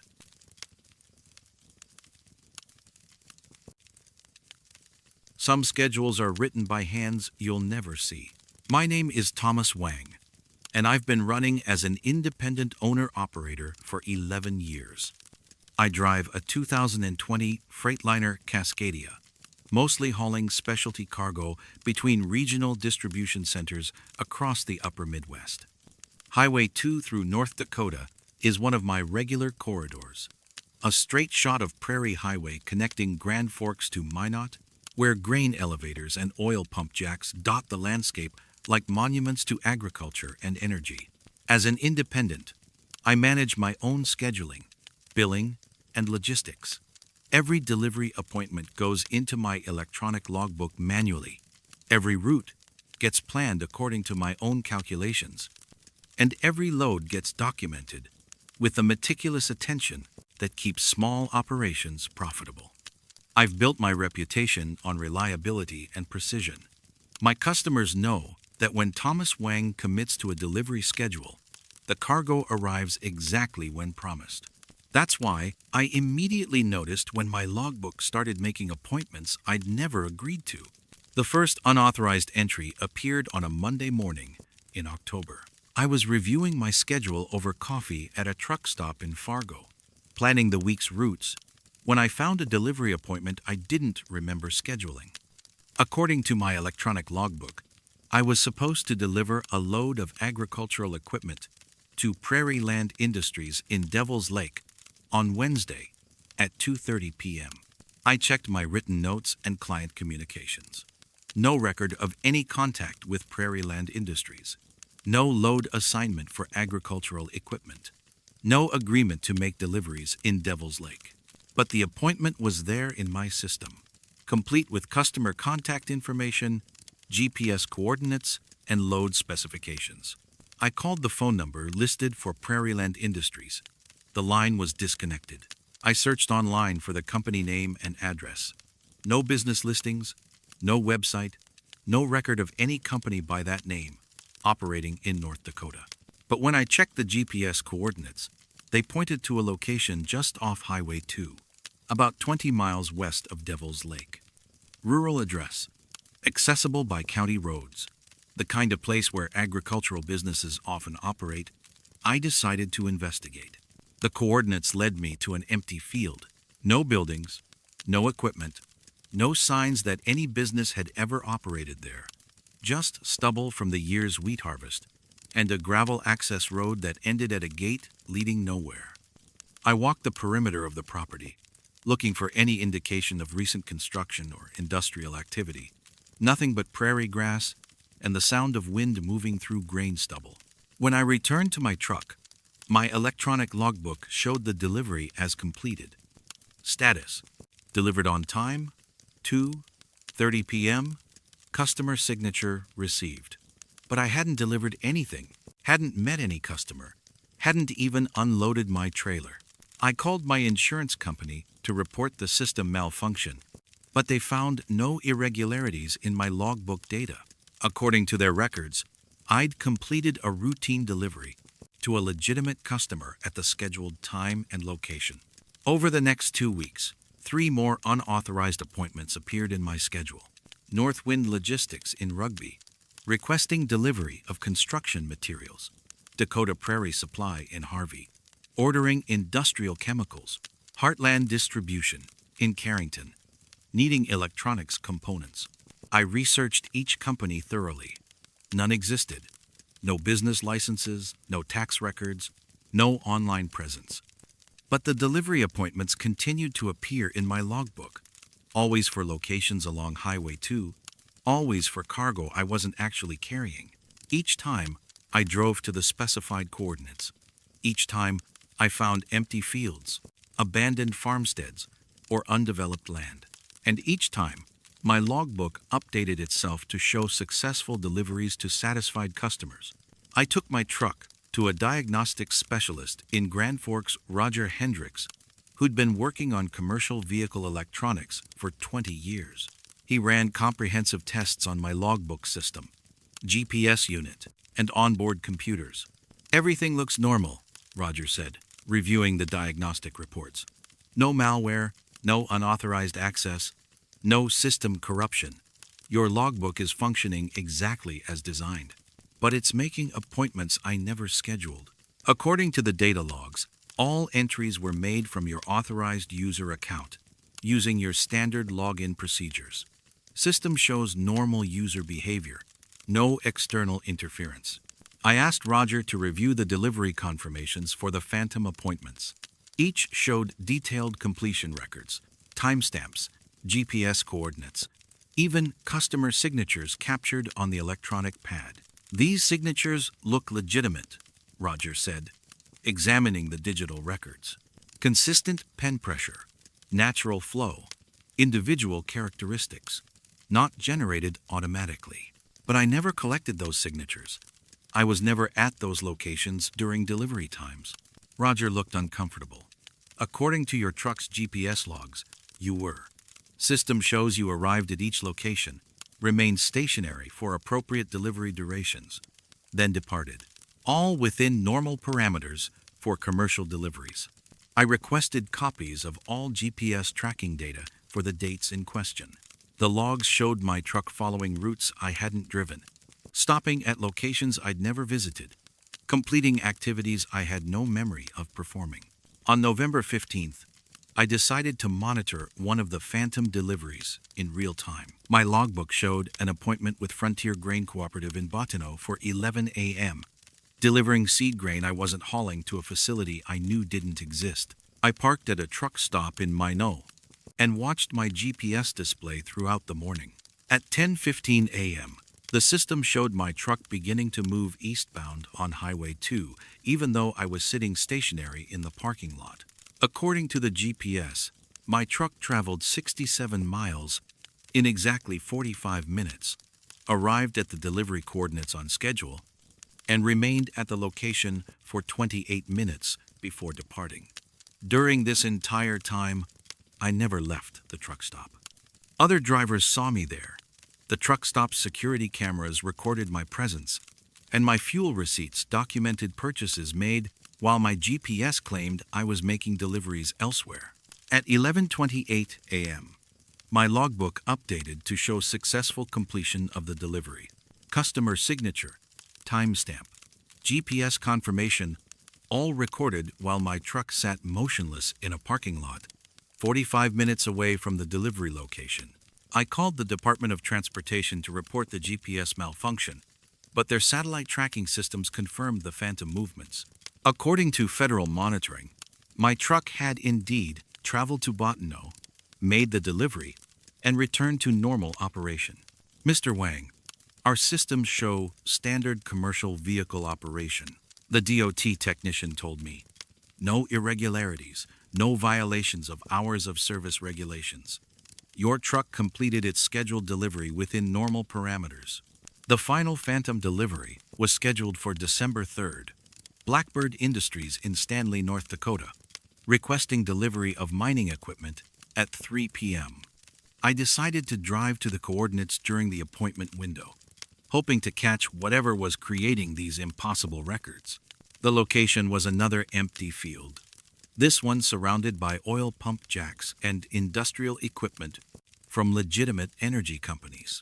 I arrived at 2:45 p.m. and parked where my GPS showed the delivery address should be. At exactly 3 p.m., I felt the truck move. Not physically, I could see we remained stationary on the county road, but every system in the cab showed movement. The speedometer registered 45 miles per hour. The GPS displayed eastbound travel on Highway 2, and the engine gauges showed normal operating parameters for a loaded truck under power. Through my windshield, I could see the empty field stretching to the horizon. But my mirrors showed a different view. Industrial buildings, loading docks, workers in hard hats directing the unloading of equipment I wasn't carrying. The delivery took 23 minutes. I watched in my mirrors as phantom workers secured cargo, operated forklifts, and completed paperwork I couldn't touch. A man in a supervisor's jacket approached my driver's side window in the reflection and handed me an electronic signature pad that felt solid in my hands despite being invisible in reality. I signed for a delivery I wasn't making, to a customer I couldn't see, at a location that didn't exist. When the transaction was complete, the mirrors returned to showing empty prairie. My logbook recorded another successful delivery, complete with customer signature and GPS confirmation. I still make runs on Highway 2, but I've learned not to trust my own records. Sometimes I complete deliveries I don't remember making to companies that exist only in electronic records, at locations that appear only in reflections and GPS logs. The cargo always gets delivered, the customers are always satisfied, and the payments always clear. But I've begun to wonder if I'm really the one driving my truck, or if something else has learned to use my systems better than I do.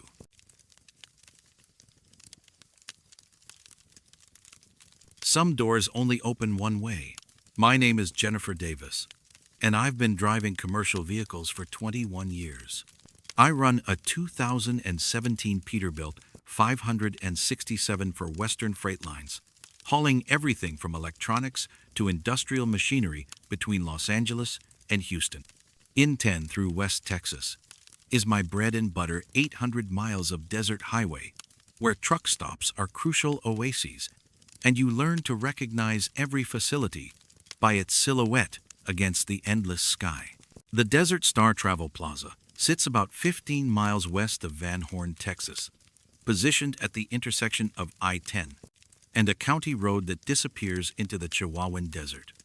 It's a standard truck stop configuration, fuel islands, main building with restaurant and convenience store, parking areas for both trucks and cars. The neon sign promises 24-hour service, hot food, and clean restrooms, the same amenities you find at truck stops across the interstate system. I've stopped at Desert Star maybe 40 times over the years, always finding it busy with the steady flow of commercial traffic that keeps America's freight moving. The facility handles maybe 200 truck stops per day, serving drivers who need fuel, food, or required rest breaks on the long haul across Texas. It's unremarkable in the way that reliable truck stops should be functional, efficient, forgettable. That's why I immediately noticed when drivers started entering the main building but never coming back out. The first time I observed it was on a Thursday evening in late October. I'd pulled into Desert Star for my mandatory 10-hour break, parking in the back row of the truck parking area with a clear view of the main building. The sun was setting behind the mountains to the west, painting the desert in shades of orange and purple that made the truck stop's lights seem brighter than usual. I watched a driver. I recognized a regular who ran the same routes I did, driving a green Kenworth with Michigan plates parked near the fuel islands, and walked toward the main building. Tall guy, maybe 50 years old, wearing the standard uniform of jeans and company shirt that most of us prefer. He pushed through the glass entrance doors and disappeared into the bright interior. I had paperwork to complete, so I spent the next hour updating my logbook and reviewing route information for the following day. When I looked up again, the green Kenworth was still parked by the fuel pumps, but I hadn't seen its driver return.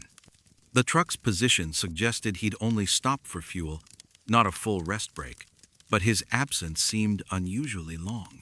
Over the next 2 hours, I watched 3 more drivers enter the building. A woman in a red flannel shirt driving a blue Freightliner, an elderly man with a white beard who operated a Volvo with California plates, a younger driver in a black t-shirt who'd parked a yellow Peterbilt near the building entrance. None of them came back out. I could see the main building clearly from my parking position. Large windows showed the interior dining area, convenience store aisles, and customer service counter. The lighting was bright and consistent, suggesting normal business operations. But despite watching carefully for over 2 hours, I never saw any of the drivers who'd entered the building return to their trucks. By 10 p.m., 4 trucks sat abandoned in the parking area, their drivers nowhere to be seen. The building continued to show signs of activity. Lights remained on. Neon signs advertised services, and the general appearance suggested a functioning truck stop. But something was wrong with the pattern of customer flow. I decided to investigate. Walking across the parking lot, I could hear the familiar sounds of truck stop operations, diesel engines idling, refrigeration units cycling, the distant hum of highway traffic. The building's exterior looked normal, with posted hours, fuel prices, and promotional signs for food specials and driver services. The glass entrance doors opened automatically as I approached, triggering electronic chimes that announced my arrival.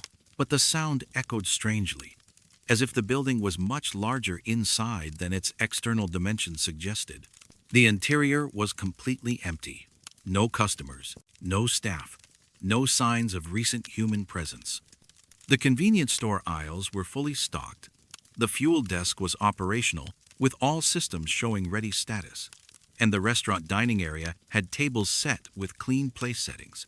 But there was no one there. What disturbed me most were the meals.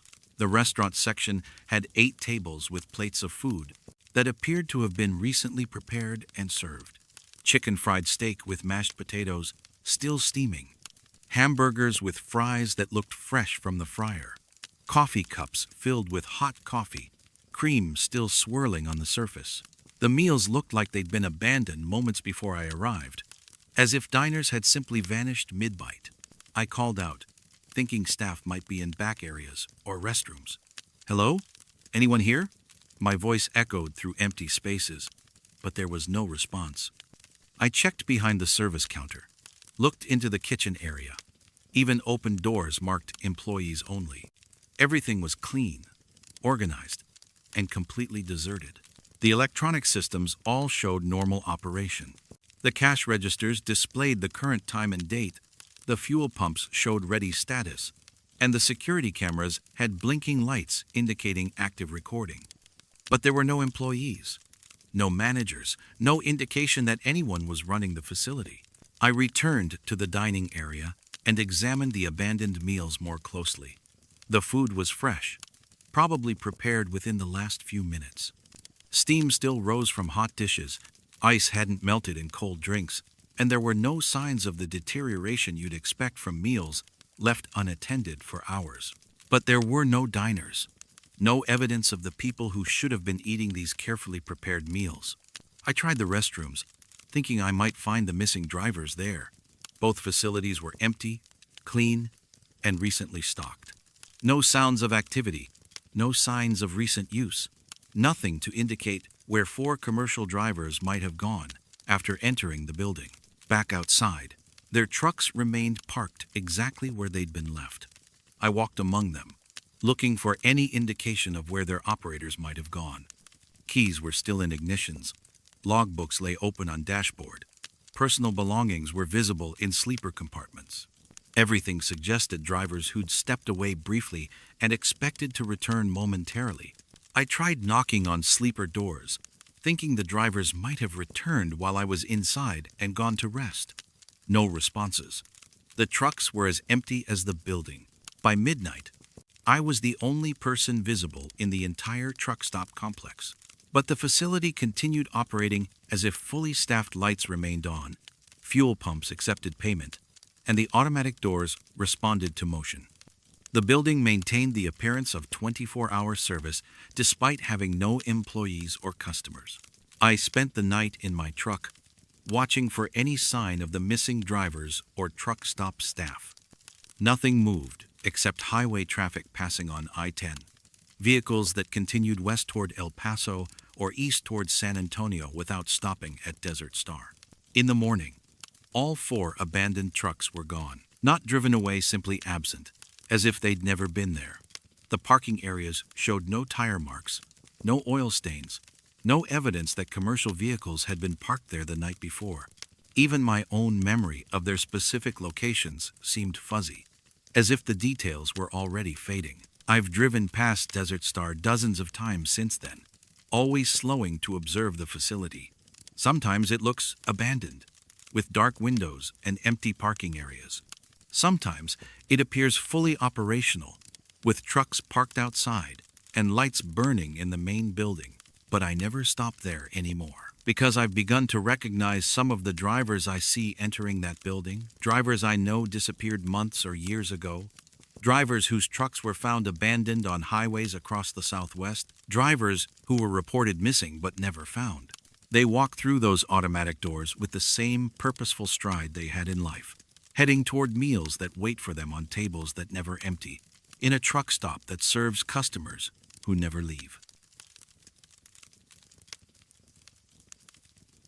Some highways never forget the drivers who gave their lives to the asphalt.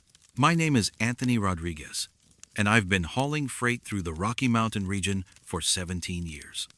I drive a 2014 Mack Anthem for Colorado Mountain Transport, running loads between Denver and Phoenix, Albuquerque, and Salt Lake City. Highway 160 through the San Luis Valley is one of my regular routes, a 120-mile stretch of two-lane highway that cuts through some of the most isolated and beautiful country in Colorado. The San Luis Valley sits at 7,500 feet above sea level, a vast, high desert basin surrounded by snow-capped peaks that rise to over 14,000 feet. It's farming country in the summer, potato fields and barley stretching to the horizon. But in winter, it becomes one of the coldest places in the lower 48 states. The highway cuts straight across this emptiness, connecting the small communities of Alamosa del Norte and South Fork with the outside world. It's also one of the deadliest stretches of road in Colorado. The combination of high altitude, sudden weather changes, and long straight sections that encourage speed has claimed dozens of truckers over the decades. I've driven past too many accident sites, seen too many crosses and memorial markers along the roadside, lost too many drivers I'd known personally to the unforgiving geography and weather of the San Luis Valley. That's why I wasn't completely surprised when the voices started coming through my CB radio. The first time I heard one was on a clear January morning, westbound toward Wolf Creek Pass with a load of construction materials. The sun was bright, but the temperature was 15 degrees below zero, and the highway stretched ahead of me like a frozen ribbon across the white landscape. My CB had been quiet for most of the morning, just the occasional check-in from other drivers and weather updates from the Colorado State Patrol. Then, as I passed mile marker 847, a voice crackled through Channel 19. Eastbound traffic. This is Copper Mountain at mile 847. You got black ice forming under the overpass ahead. Take it easy through there. I looked around for the truck with the CB handle Copper Mountain, but the highway was empty in both directions. Just me and the endless white valley stretching to the mountains on either side. I slowed down as I approached the overpass mentioned in the warning, and sure enough, I could see the telltale sheen of black ice forming on the pavement in the shadow of the concrete structure. The warning had saved me from a potentially dangerous situation, but I couldn't identify who had provided it. My CB range was good for maybe 10 miles in that flat country, but there were no other trucks visible anywhere within that distance. Over the next few months, I heard more voices on Highway 160, always at specific mile markers, always providing warnings about road conditions that proved accurate. They used CB handles I didn't recognize: Desert Rat, High Country, Prairie Wind, Mountain Man, but their information was consistently reliable. Westbound at mile 852, this is Desert Rat. You got a cattle truck broke down around the curve ahead, blocking the right lane. Eastbound traffic, High Country here. Fog bank moving in at mile 867. Visibility dropping to near zero in about 10 minutes. All traffic approaching mile 858 Prairie Wind checking in. Road construction equipment moving slow. Escort vehicle required. Each warning proved accurate. Each piece of information helped me avoid potential problems. But I never saw the trucks that should have been transmitting these warnings. Never identified the drivers who were providing such valuable safety information. I started asking other drivers about the voices on Highway 160. Most claimed they'd never heard anything unusual, but a few admitted to receiving similar warnings. They were reluctant to discuss it in detail, but I gathered that the phenomenon had been going on for years. An old-timer named Felix Morales finally told me the truth at a truck stop in Alamosa. Felix had been running freight through the San Luis Valley for 30 years, and his weathered face carried the gravity of someone who'd seen too much.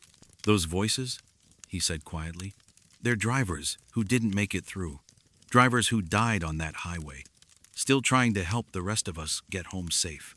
That's impossible, Felix. You think so? Let me tell you about Copper Mountain. That was Billy Morrison, drove a red Peterbilt with Montana plates. Hit black ice at mile 847 back in 2006. Truck rolled 3 times. Killed him instantly. But he still calls out warnings at that exact spot, every time conditions get dangerous. Felix pulled out a worn notebook and showed me pages of CB handles, real names, and mile markers. Desert Rat was Johnny Valdez, died at mile 852 when he swerved to avoid a drunk driver. High Country was Sarah Chen, lost control in a fog bank at mile 867. Prairie Wind was Frank Gutierrez, killed by construction equipment at mile 858. The notebook contained dozens of entries, each linking a CB handle to a specific location and a specific tragedy.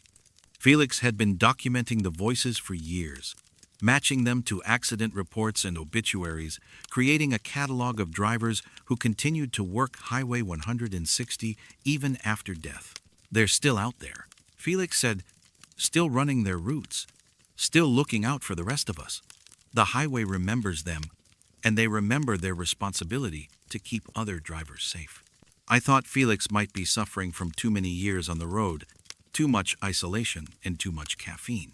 But 2 weeks later, I heard a new voice that made me reconsider everything. I was running eastbound on a snowy March evening when my CB crackled to life at mile marker 854.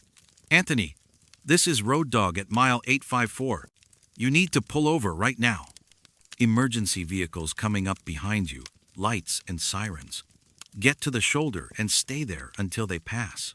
Road Dog was my father's CB handle.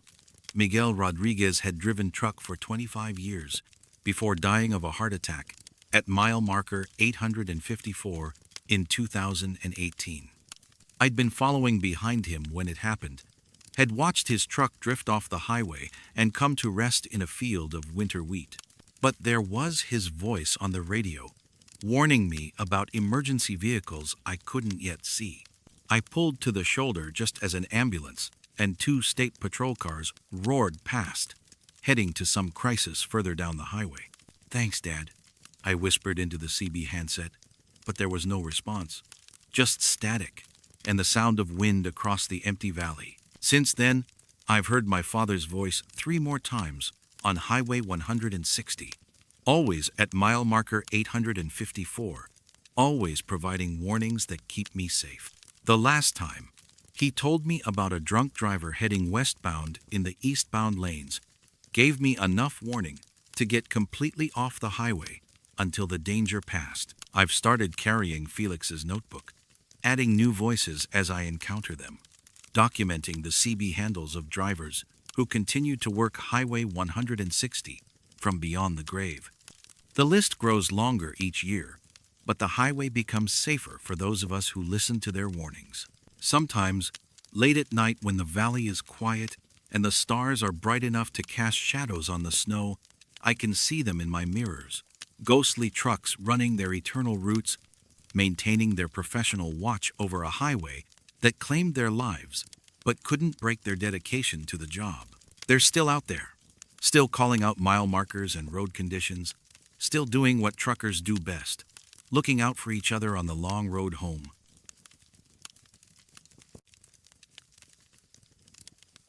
Some trucks know where they need to stop, even when their drivers don't. My name is Rebecca Thompson, and I've been hauling freight through Appalachian coal country for 14 years. I drive a 2016 Kenworth T680 for Mountain State Logistics, running loads between Charleston and Pittsburgh, Cincinnati and Norfolk.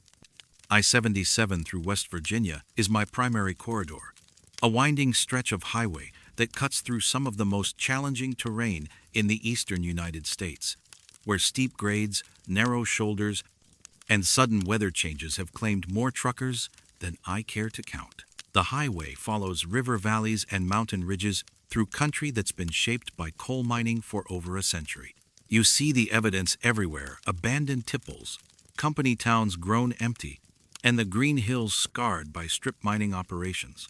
It's beautiful country in its own way, but hard country, where people work dangerous jobs and death comes suddenly to those who make their living from the mountains. I've always been a careful driver, the kind who plans routes meticulously, maintains equipment religiously, and never takes unnecessary risks. After 14 years without a major accident, I know my own habits and routines better than anyone. I know when I stop, where I rest, and how I secure my truck for mandatory break periods. My electronic logbook documents every detail of my driving schedule, and I've never had discrepancies between my memory and my official records. That's why I was so disturbed when I started waking up in places I'd never chosen to stop. The first time it happened was on a gray October morning near Beckley. I'd been running southbound with a load of machinery, planning to take my 10-hour break at a truck stop outside Princeton. The last thing I remembered was driving through evening fog in the mountains, following the taillights of another truck through a particularly winding section of highway. I woke up at sunrise, parked on the shoulder beside a small roadside memorial I'd never noticed before. My truck was properly positioned with hazard lights flashing, parking brake set, and all systems showing normal operation. But I had no memory of pulling over, no recollection of deciding to stop at that particular location. The memorial was simple but well maintained. A white wooden cross with a metal plaque reading, "In memory of Dale Harrison, 1967, 2003. Beloved husband and father." Fresh flowers had been placed at the base of the cross. Daisies and carnations that looked like they'd been arranged that morning. I checked my electronic logbook. According to the official record, I'd driven continuously from my previous stop to Princeton, completing my run exactly as planned. The system showed no interruption in service, no deviation from my scheduled route, no indication that I'd ever stopped at the memorial site. But there I was, parked beside Dale Harrison's cross with fresh flowers wilting in the morning dew. I called my dispatcher, Karen Mills, to report the discrepancy. She reviewed my truck's GPS logs and confirmed that all systems showed normal operation. According to the electronic records, I'd never deviated from I-77, never stopped at any unauthorized location, never interrupted my driving schedule. "Rebecca, maybe you just don't remember stopping," Karen suggested. "You've been running hard this month. Could be fatigue affecting your memory." But I knew the difference between fatigue and missing time. This felt like something else entirely, something that made my skin crawl every time I tried to recall the previous evening's drive. 2 weeks later, it happened again. I woke up parked beside another memorial, this one honoring Christine Myers, 1975, 2008, taken too soon. The same pattern, no memory of stopping. Electronic logs showing continuous driving. Fresh flowers at the base of the memorial cross. This time, there were also fresh flowers in my cab. A small bouquet of roses sitting on my passenger seat, with no explanation of how they'd gotten there. I examined the flowers carefully. They were real, recently cut, arranged with the kind of care that suggested someone who knew about floral arrangements. But I'd bought no flowers, stopped at no flower shops, had no reason to have roses in my truck. Over the next month, I woke up at 5 more memorials along I-77. Each time, the pattern was identical, no memory of stopping. Electronic logs showing normal operation. Fresh flowers at the memorial and in my cab. The memorials honored truckers who died in accidents along that stretch of highway. Bobby Patterson, 1952, 1995. Angela Torres, 1983, 2010. Frank Wilson, 1960, 2004.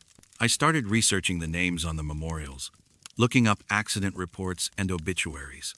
Each represented a trucker who died on I-77, most in weather-related accidents or mechanical failures. The memorial locations corresponded exactly to accident sites, places where specific drivers had lost their lives to the challenges of mountain driving. What disturbed me most was the timing. I was always parked at these memorials during the anniversary dates of the accidents. Dale Harrison had died on October 15th, 2003. I'd found myself at his memorial on October 15th, 20 years later. Christine Myers had died on November 2nd, 2008. I'd been parked at her memorial on November 2nd. I started keeping a detailed journal, documenting each incident with photographs and GPS coordinates. The pattern was consistent, but inexplicable. My truck was somehow traveling to specific memorial sites on specific dates, stopping for observances I wasn't consciously making. The most disturbing incident occurred on a snowy December morning. I woke up parked beside a memorial for Janet Rodriguez, 1968 1999, mother of three. As usual, there were fresh flowers at the cross and in my cab. But this time, there was also a note tucked under my windshield wiper. The handwriting was feminine, careful, written in blue ink on plain white paper. Thank you for stopping. It means more than you know that someone still remembers. The roses are from my garden. I grew them for Bobby, but he would have wanted you to have them. Drive safe, Janet. I stared at the note for a long time, trying to process what it meant. Janet Rodriguez had died in 1999, according to the memorial plaque. She couldn't have written a note, couldn't have grown roses, couldn't have left flowers in my truck. But the handwriting looked authentic. The paper felt real, and the roses in my cab were definitely fresh. I called the West Virginia State Police to report the incidents, thinking maybe someone was playing elaborate pranks on truckers. The trooper I spoke to, Sergeant Williams, listened politely but seemed skeptical. Ma'am, we get reports like this maybe once a month. Truckers waking up at memorial sites, finding flowers, seeing things that can't be explained. Always happens along I-77 through the coal country. Other drivers have experienced this? Oh yes. Been going on for years. We investigated a few times. Never found any evidence of human involvement. No security camera footage, no witnesses, no physical evidence of anyone placing flowers or notes. Sergeant Williams paused, then continued more quietly. Between you and me, ma'am, I think the mountains remember the people who died on them. And sometimes they make sure those people aren't forgotten, even if it means borrowing a truck and driver to make proper remembrance. The last time it happened, I was ready for it. I set up a dashboard camera, kept detailed notes of my driving schedule, and tried to stay conscious during the entire evening drive. But somewhere between Charleston and Princeton, my memory simply stopped. I woke up at Janet Rodriguez's memorial again, with the camera showing 8 hours of static. The flowers were waiting, as always. But this time, there was something else. A small metal guardian angel pin, attached to my CB radio, the kind truckers give each other for protection on dangerous roads. Engraved on the back were the initials JR and a date, December 12, 1999. The day Janet Rodriguez died.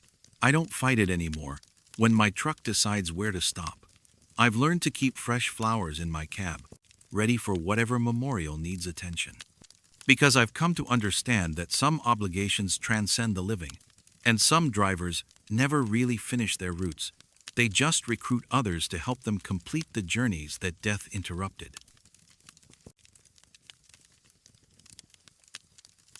Some cargo weighs more than what's listed on the manifest. My name is Carlos Mendoza, and I've been hauling refrigerated loads through California's Central Valley for 12 years. I drive a 2018 Volvo VNL 760 for Valley Fresh Transport, mostly moving produce and frozen foods between the agricultural centers of Bakersfield and the distribution hubs around Sacramento. I-5 through the Central Valley is my territory.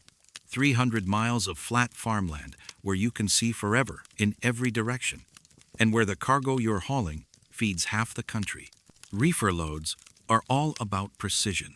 Temperature control, timing, and weight management determine whether your cargo arrives in sellable condition or becomes a total loss.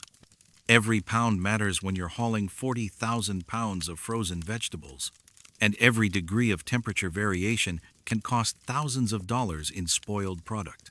After 12 years of running reefer, I know the weight and feel of every type of load, can tell within a few hundred pounds how heavy my trailer is, just by how my truck pulls. That's why I immediately noticed something wrong with load number VF 8834 when I picked it up at the Bakersfield processing facility on a hot Tuesday morning in August.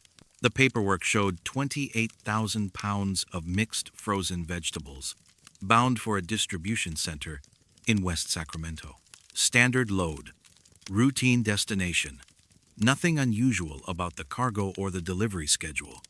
The trailer was a white utility reefer, maybe 3 years old, with the standard refrigeration unit and temperature monitoring equipment. But when I hooked up and pulled away from the dock, the trailer felt heavier than the manifest indicated. Not dramatically heavier, just enough to make my truck work a little harder on acceleration. Downshift a little sooner on grades. Maybe 32 or 33,000 pounds instead of the documented 28,000. Weight discrepancies happen sometimes. Shippers make errors, scales need calibration, or there might be ice buildup in the refrigeration system. I made a note to mention it to my dispatcher, Raul Gutierrez, but didn't consider it a serious problem. The first weigh station was about 60 miles north of Bakersfield, a routine DOT inspection point where they check commercial vehicle weights and safety compliance. I pulled onto the scales, expecting to show maybe 33,000 pounds total trailer weight, well within legal limits for the load I was carrying. The scales showed 41,000 pounds. I stared at the digital display, certain there was an error. My trailer couldn't have gained 13,000 pounds of weight during an hour of highway driving. I asked the scale operator, a veteran DOT officer named Martinez, to reset the system and weigh me again. The second reading showed 41,200 pounds. "That's a heavy load of vegetables," Officer Martinez commented, reviewing my manifest. "You sure you're not carrying something denser than frozen carrots and broccoli?" I showed him the sealed bills of lading and temperature monitoring records. Everything documented a standard frozen vegetable load, properly loaded and sealed at the processing facility. But the scales didn't lie. My trailer was carrying significantly more weight than my paperwork indicated. "Could be ice buildup in your reefer system," Martinez suggested. "Sometimes happens with older units. Might want to have it checked when you deliver." But the trailer's refrigeration unit was only 3 years old and showing normal operation. No excessive ice formation, no temperature fluctuations, no signs of system malfunction that might explain the additional weight. I continued north on I-5, monitoring my truck's performance carefully. The trailer definitely pulled like it was carrying over 40,000 pounds, requiring more power for acceleration and longer braking distances. But the refrigeration system maintained proper temperature, and nothing in the cargo area suggested any problems. At the next weigh station, near Kettleman City, the scales showed 46,000 pounds. My load had apparently gained another 5,000 pounds during 90 minutes of highway driving. This time, the DOT inspector was more concerned. "Mr. Mendoza, we need to inspect your trailer. Weight gain like this usually indicates either cargo shifting or load contamination." But when we opened the trailer doors, everything looked exactly as it should. Pallets of frozen vegetables properly stacked and secured, temperature holding steady at -10 degrees Fahrenheit, no signs of melting, shifting, or contamination. The cargo appeared to be exactly what the manifest described. Yet the scales insisted I was carrying 46,000 pounds of material in a trailer that should have contained 28,000 pounds. "Never seen anything like this," the inspector admitted. "Load looks legal, paperwork's in order, but you're definitely overweight. You might want to contact your dispatch and see about redistributing the cargo." I called Raul to report the weight discrepancies. He was as puzzled as I was, but arranged for another driver, Miguel Santos, to meet me at a truck stop in Fresno to transfer half the load to his trailer. When Miguel arrived, we opened both trailers to begin the transfer. My trailer still contained the same pallets of frozen vegetables, properly arranged and secured. Nothing had changed since Bakersfield, except the impossible weight gain. But as we prepared to move the first pallet, Miguel grabbed my arm. "Carlos, do you hear that?" I listened carefully.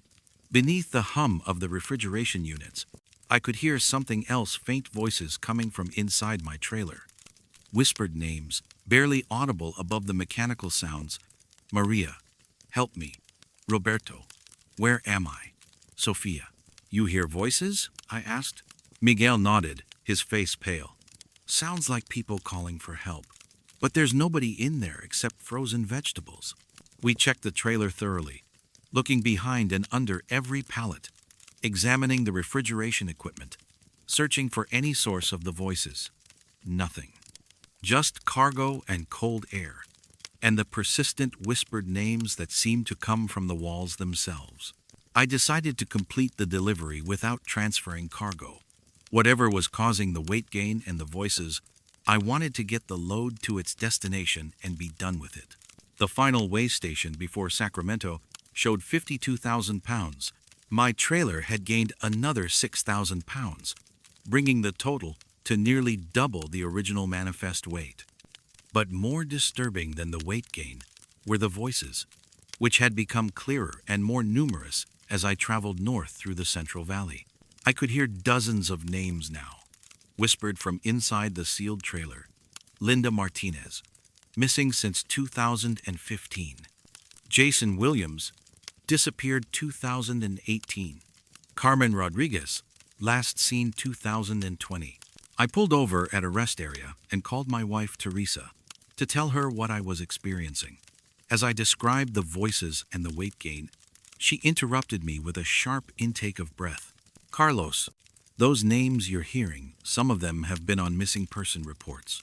Maria Santos disappeared from a truck stop near Bakersfield 2 years ago. Roberto Valdez vanished from a rest area outside Fresno in 2019. I felt cold despite the August heat. How do you know those names? I volunteer with the Central Valley Missing Persons Network.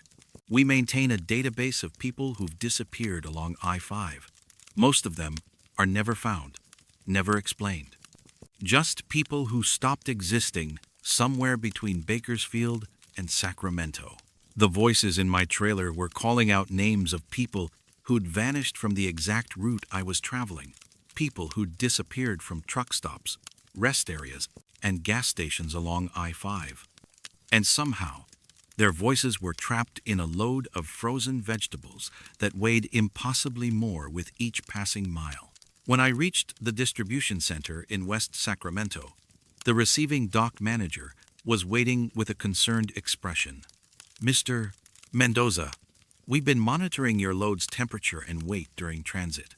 Our system shows some unusual readings.